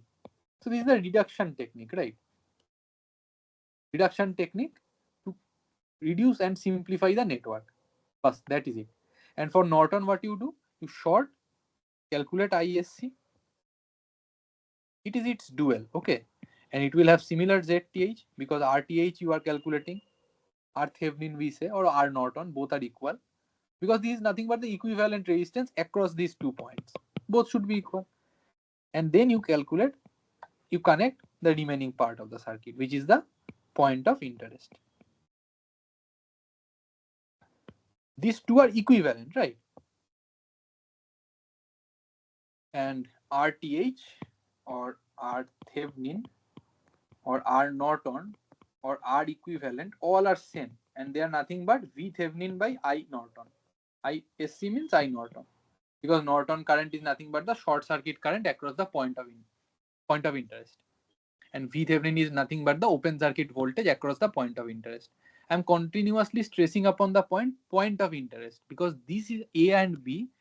These two nodes are the point of interest.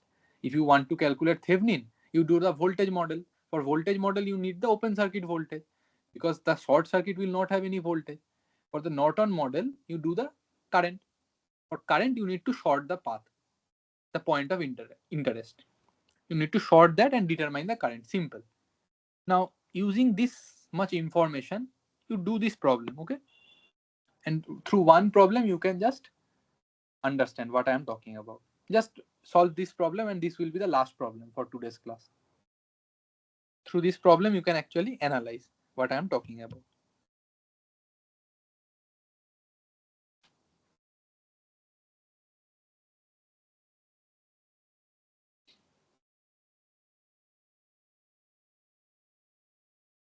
Yes, try this problem.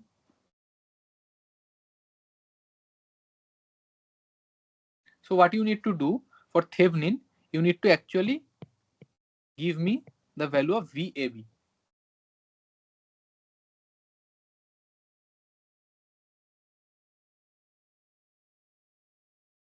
So Vx is the voltage of this point. This is the reference node. So what you do?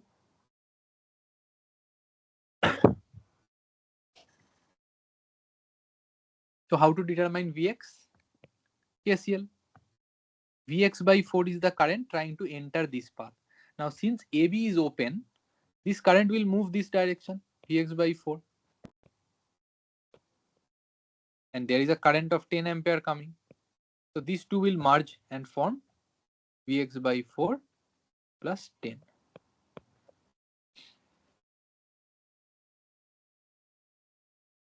So this current, I can write Vx. What is the potential for this node? Let us name the potential to be V. So V minus Vx, if I write by 3, is nothing but Vx by 4 plus 10.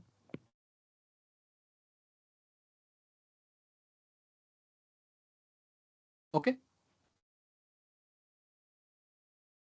And if you write the other part, what you can write? Another equation so that you can determine Vx. Please participate. Yes. You can write from here, right? Another branch is here. You can write.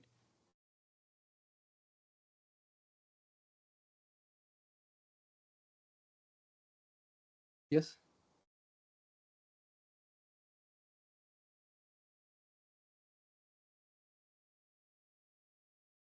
What you can write? Please tell me.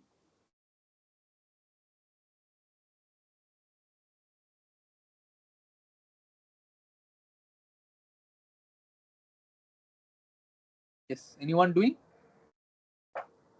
I have written one equation that the difference of voltage by resistance is the current. B minus Bx by 4 by 5. Yes. What is that? Vx by 4 is the current, not the voltage, right?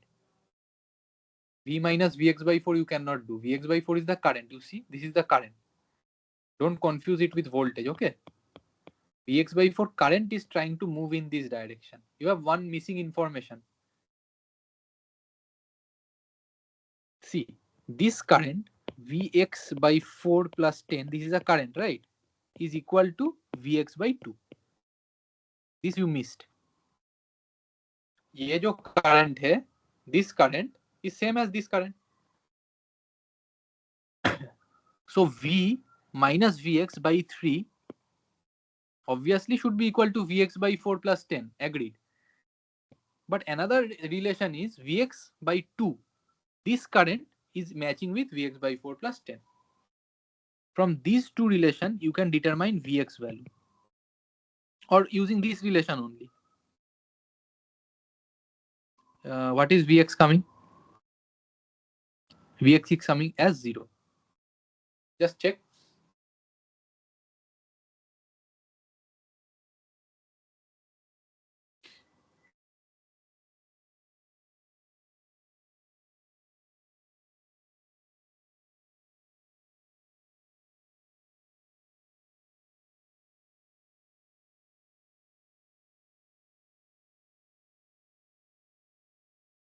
Is coming 0 or what?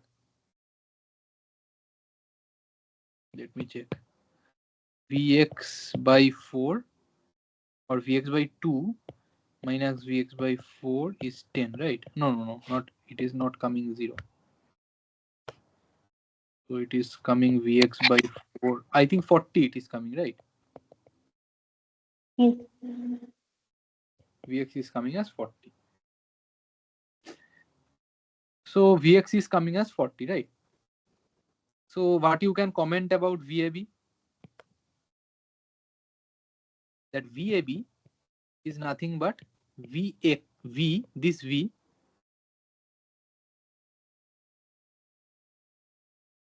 plus 5 into Vx by 4.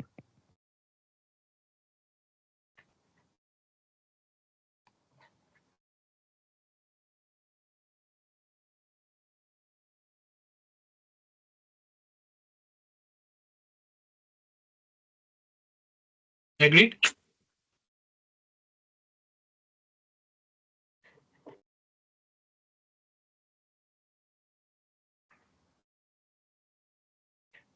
Yes. So Vx is nothing but 40. So V plus 5 times Vx by 4 will give you VAB. So what is V? Calculate. V minus 40 by 3 equal to 40, I think 20 into 3, 100, right? So 100 plus 5 into Vx by 4. So 10. So it is 150, right? So VThevenin is VAB equal to 150 volts.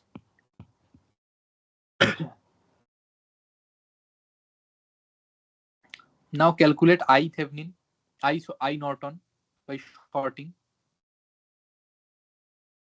Short AB to calculate I Norton or I short circuit, because we already know VAB equal to VThevenin equal to 150 volts. Right?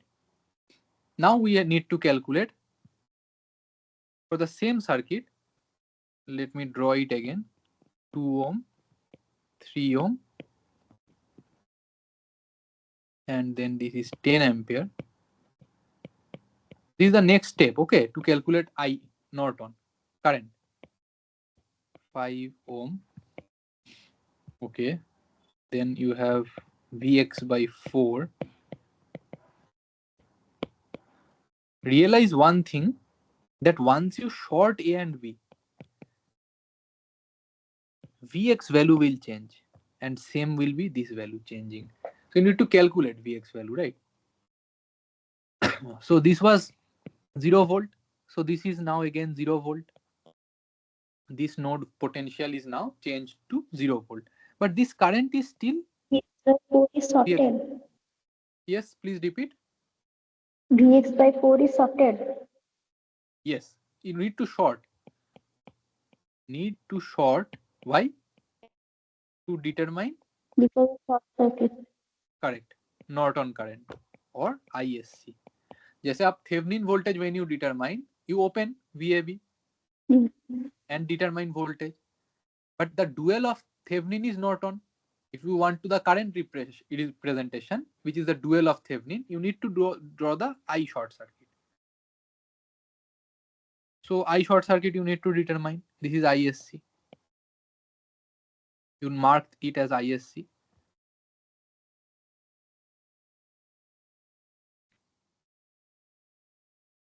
This is ISC.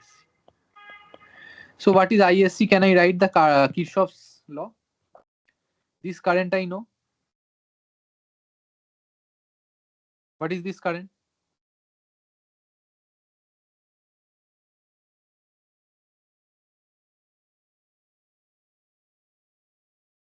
This current is 10 ampere.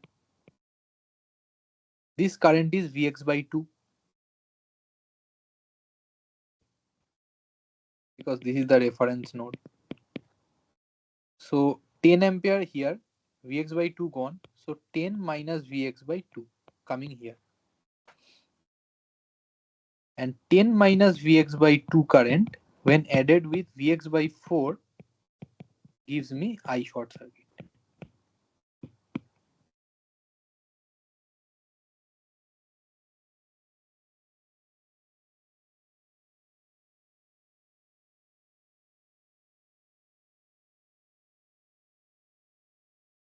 So from here, how to determine the value of Vx?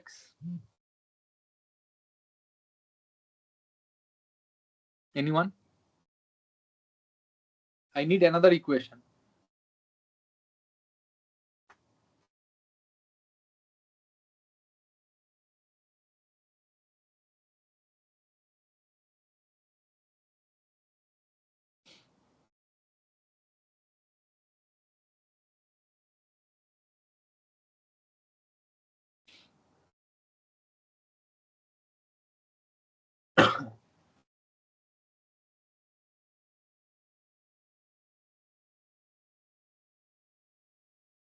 Yes, please answer. How to determine Vx?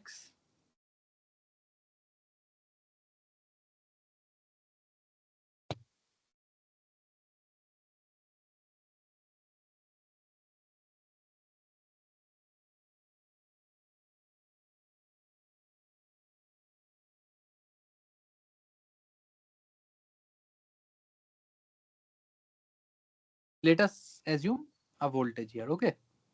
Just like the previous stage. So I can write this is 0 volt because I have shorted and apply the KCL across this node. See.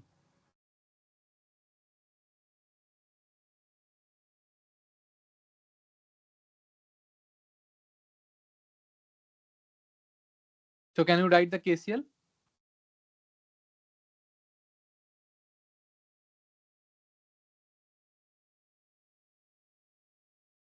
V minus 0 by 5. This is the outgoing current. Minus 10 outgoing current. And there is a Vx by 2. Or you can write V by 5, right? Outgoing current. V minus 0 by 5. Yes, what you are telling? Plus Outgoing 10. V minus 0 by 5 outgoing current. Then minus 10. Why? Because this current is entering, but I need the outgoing current. Sum of all the outgoing currents. And this current is V minus 0 by 5. Okay? So what is V? V by 5 into 2 equal to 10. And I get V as 25.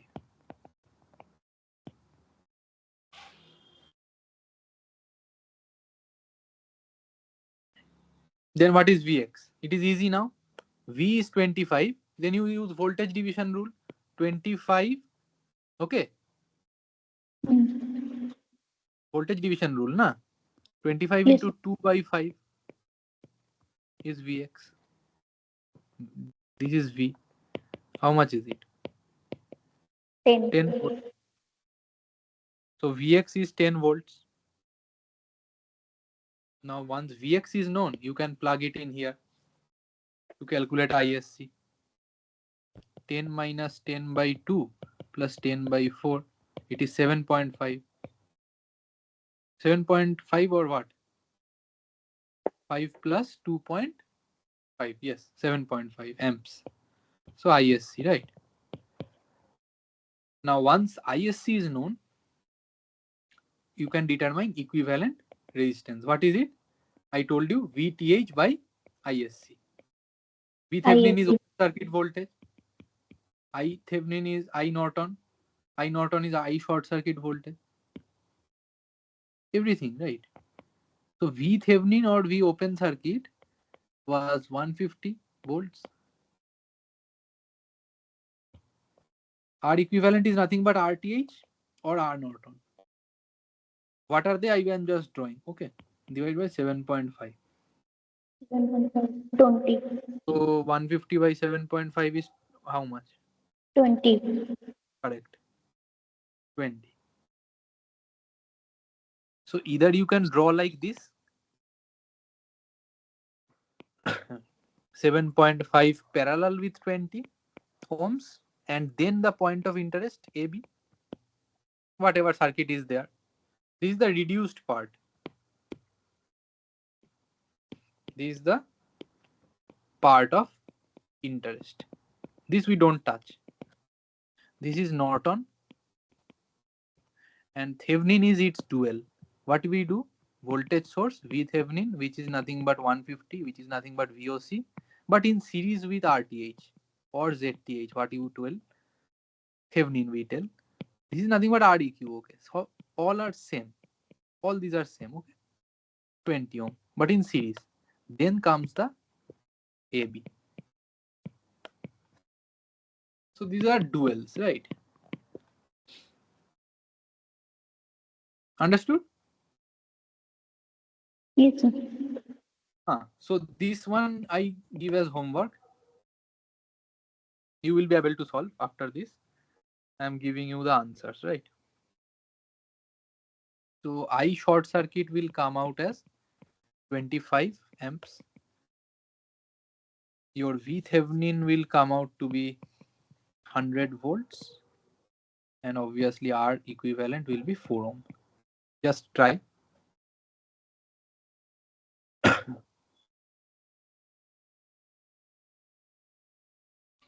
And you must know the maximum power transfer theorem. Small, just 2 minutes I will take. It has two parts. Okay, maximum power transfer theorem. Either the source is varying or the load is varying. Generally, most of the questions you see, the load is varying. This one.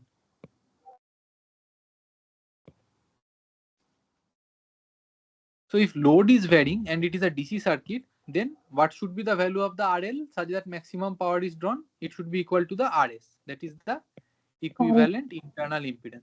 This all you know, but it is not the end of the story. If the source is varying,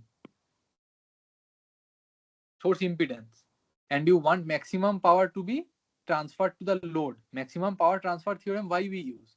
We want maximum power to be transferred to the load. If you want so, then what should be RTH? It should be as minimum as possible. How all these are derived? By differentiating the power and with respect to the variable and maximizing it by differentiating with the variable. So power is IL square R L and differentiate it with, see, this is the equation VTH by RTH by plus RL. This is the current whole square RL, I square RL. That is the current through the resistor into its whole square into RL. But what is the variable? Variable may be RL, variable may be RTH. So if RL is the variable and you differentiate power with respect to RL and C, you will get it should be equal to RS. But if RS is variable, you get RS to be 0 because it cannot be negative, and RS, internal equivalent impedance of the remaining part of the circuit, should be as minimum as possible for maximum power to be transferred to the load. That is the result you get. So I have formed 4 sub cases that for source impedance to be variable, you know the result that source impedance variable means its equivalent should be minimum as possible.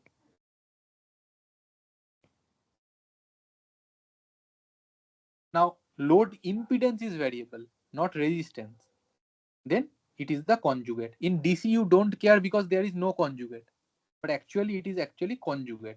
Load impedance should be equal to, load impedance means mod, should be its conjugate, right? But truly speaking, in terms of the signs and the symbols, it should be conjugate. So don't use modulus, right? So you should always obey by the sign. But in DC, this does not matter because it is only no conjugate, right? Signs doesn't matter. Now load resistance is variable, then you get the result as, what is the value of load resistance? In AC, I am telling, it should be source resistance, RS plus JXS, source impedance, plus JXL. This was also not varying because only the resistance part was varying. You see, RL was varying, na? In the diagram you see. So what should be RL? RL should be remaining part of the source impedance plus JXL whole mod, because RL is not a complex number, right? So it should be taken as mod. And if load reactance is variable, then just like this result, the load reactance should be just the negative of the source reactance, because load reactance is varying, so its value should be negative of the source reactance. So these are some results which you will not find in many places, so I just noted them down. Everyone knows that if RL is varying, it should be equal to internal resistance for DC. This is for DC, for maximum power transfer. And for DC, if source is varying, source impedance, then it should be as minimum as possible. So it should be 0. But for AC, these are the cases. 2, 3, and 4. These are important for AC. Okay. And Millman's theorem is when you have just we solved our problem where we have many shunt paths, we could have used Millman's theorem, which directly gives us the equivalent voltage across the point of interest, which is nothing but you see the current and then multiplied by the equivalent resistance. These are the currents, right? Sum them up, the net current multiplied by the equivalent resistance across these two nodes. Equivalent resistance is nothing but 1 upon this. So this gives direct. But we already solved this, right? So it could have been done directly. So you can just see these three problems are there and just asking from you what should be the value of R such that maximum power is transferred. Can you tell? These three are just one line problems.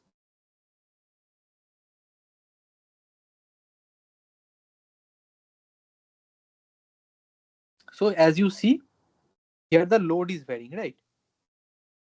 So we know if load is varying, it should be equal to the equivalent Thevenin voltage. R equivalent. So what is R equivalent? You just find. You short the ideal voltage source and replace the independent sources by their internal impedance. So replace sources independent with internal impedance. Now for ideal voltage source, internal impedance is 0 because we don't want the voltage to vary across the terminal on loading. And for ideal I, internal impedance shunt should be very huge.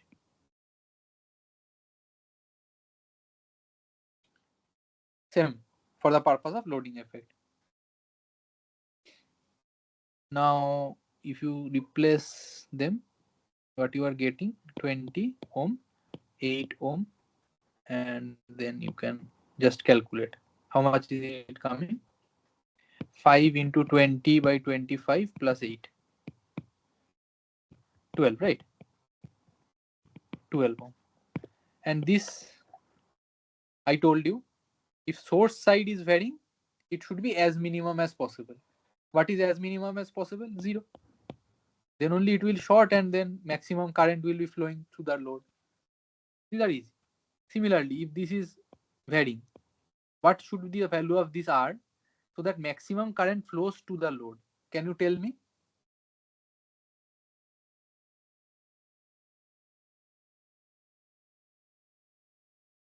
Infinite. Because this should not load the circuit. And complete current should be allowed to go to this branch. Right? So if in series, then it should be 0. And if in parallel, in shunt to the load, then it should not be, it should be as high as possible so that it does not load actually. Because if it is small, then maximum current will come to it, right? Current follows the minimum impedance path. So we want maximum part of the current to go to the load. That's why we are increasing this resistance. So it works on analogy, right? So what for this case R is 0. Sorry, this case R is infinity, huge, and this case R is 0. So important, right? Sir, Yes. R is infinite because of this R is not connected in load side. Correct. What is our aim? To deliver maximum current to the load such that maximum power is dissipated. Now, if you bring a very small valued resistance and connect it in parallel to the load, maximum amount of current will be drawn by the smaller resistance. We don't want that. We don't want any power to be consumed by the parallel shunt path. Similarly, we don't want any current to dissipate power for this resistance since it is in series. That's why we made it 0. So that in this flow path, the current faces the least impedance and maximum amount of current is going to the load. So these are the philosophies when you have the source side impedance variation for maximum power transfer condition. You generally see problems for load side RL variation, which is actually equal to the equivalent. You do like that. That result comes from the differentiation, I told you. But if source side is varying, then also you differentiate and check. It will come to be minimum, as low as possible in the series path. But in the parallel path, it cannot be low. Since if it is low, then the current will be dumped on it and the RL will be deprived of power. We don't want that, right? We don't want any other resistance to load it. That's why it is infinite. So you check mathematically, you will get the same result, right? You just write RL squared, write this equation and differentiate it, you will get the same result.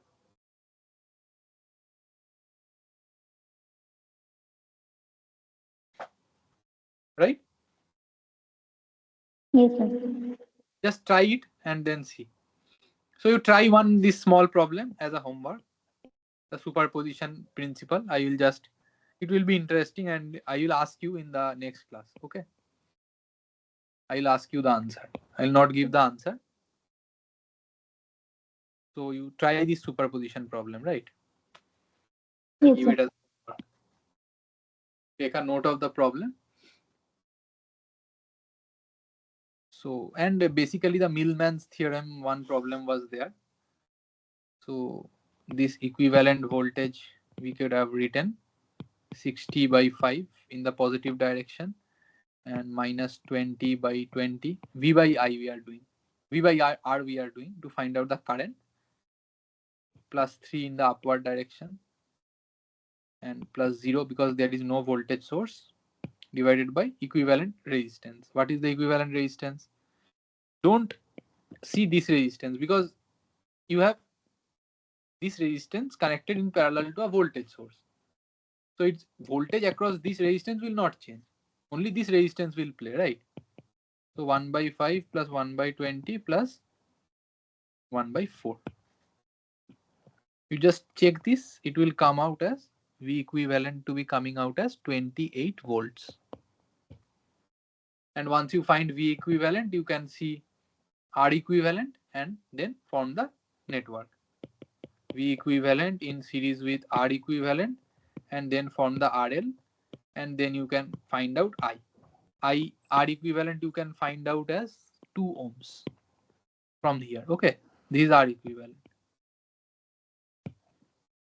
And then I comes out to be 28 by 2 plus R is 3.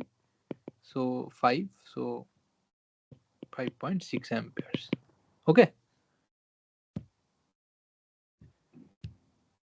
Any doubt in this problem? Superposition problem you please solve. Okay. Try to solve by yourself. There is nothing in that problem. Superposition problem. You will first deactivate 6 ampere by replacing it with its internal impedance, which is nothing but infinite. So open it and charge the circuit and see the response V0 and I0, and then open this one and charge this one and see the response, and then superpose them considering the polarity, and then you get the actual response. Okay. Could have used other techniques also, but now they are asking you to calculate using superposition theorem. So you try it. Okay. I will show you in the next class. Yes, sir. Sir, the PDF will be shared? Yes. You have joined the WhatsApp group. Everyone should join the WhatsApp group, and NPTEL portal also. They will give the these materials, right? You will get the drive links in the portal also. But just to give you the updates, you can just join your WhatsApp group so for the convenience. Okay, if you want to. Okay. So we end the session here, and you have a extra class. I can write it here. Extra class Friday. This Friday only. Okay. 31st of Jan from 6 p.m. to 8 p.m. Link and all remains same. Nothing changed, and every time we have the same timing. Okay. Yes, sir. Thank you, everyone. Thank you, sir. You can leave the session. Okay. Thank you.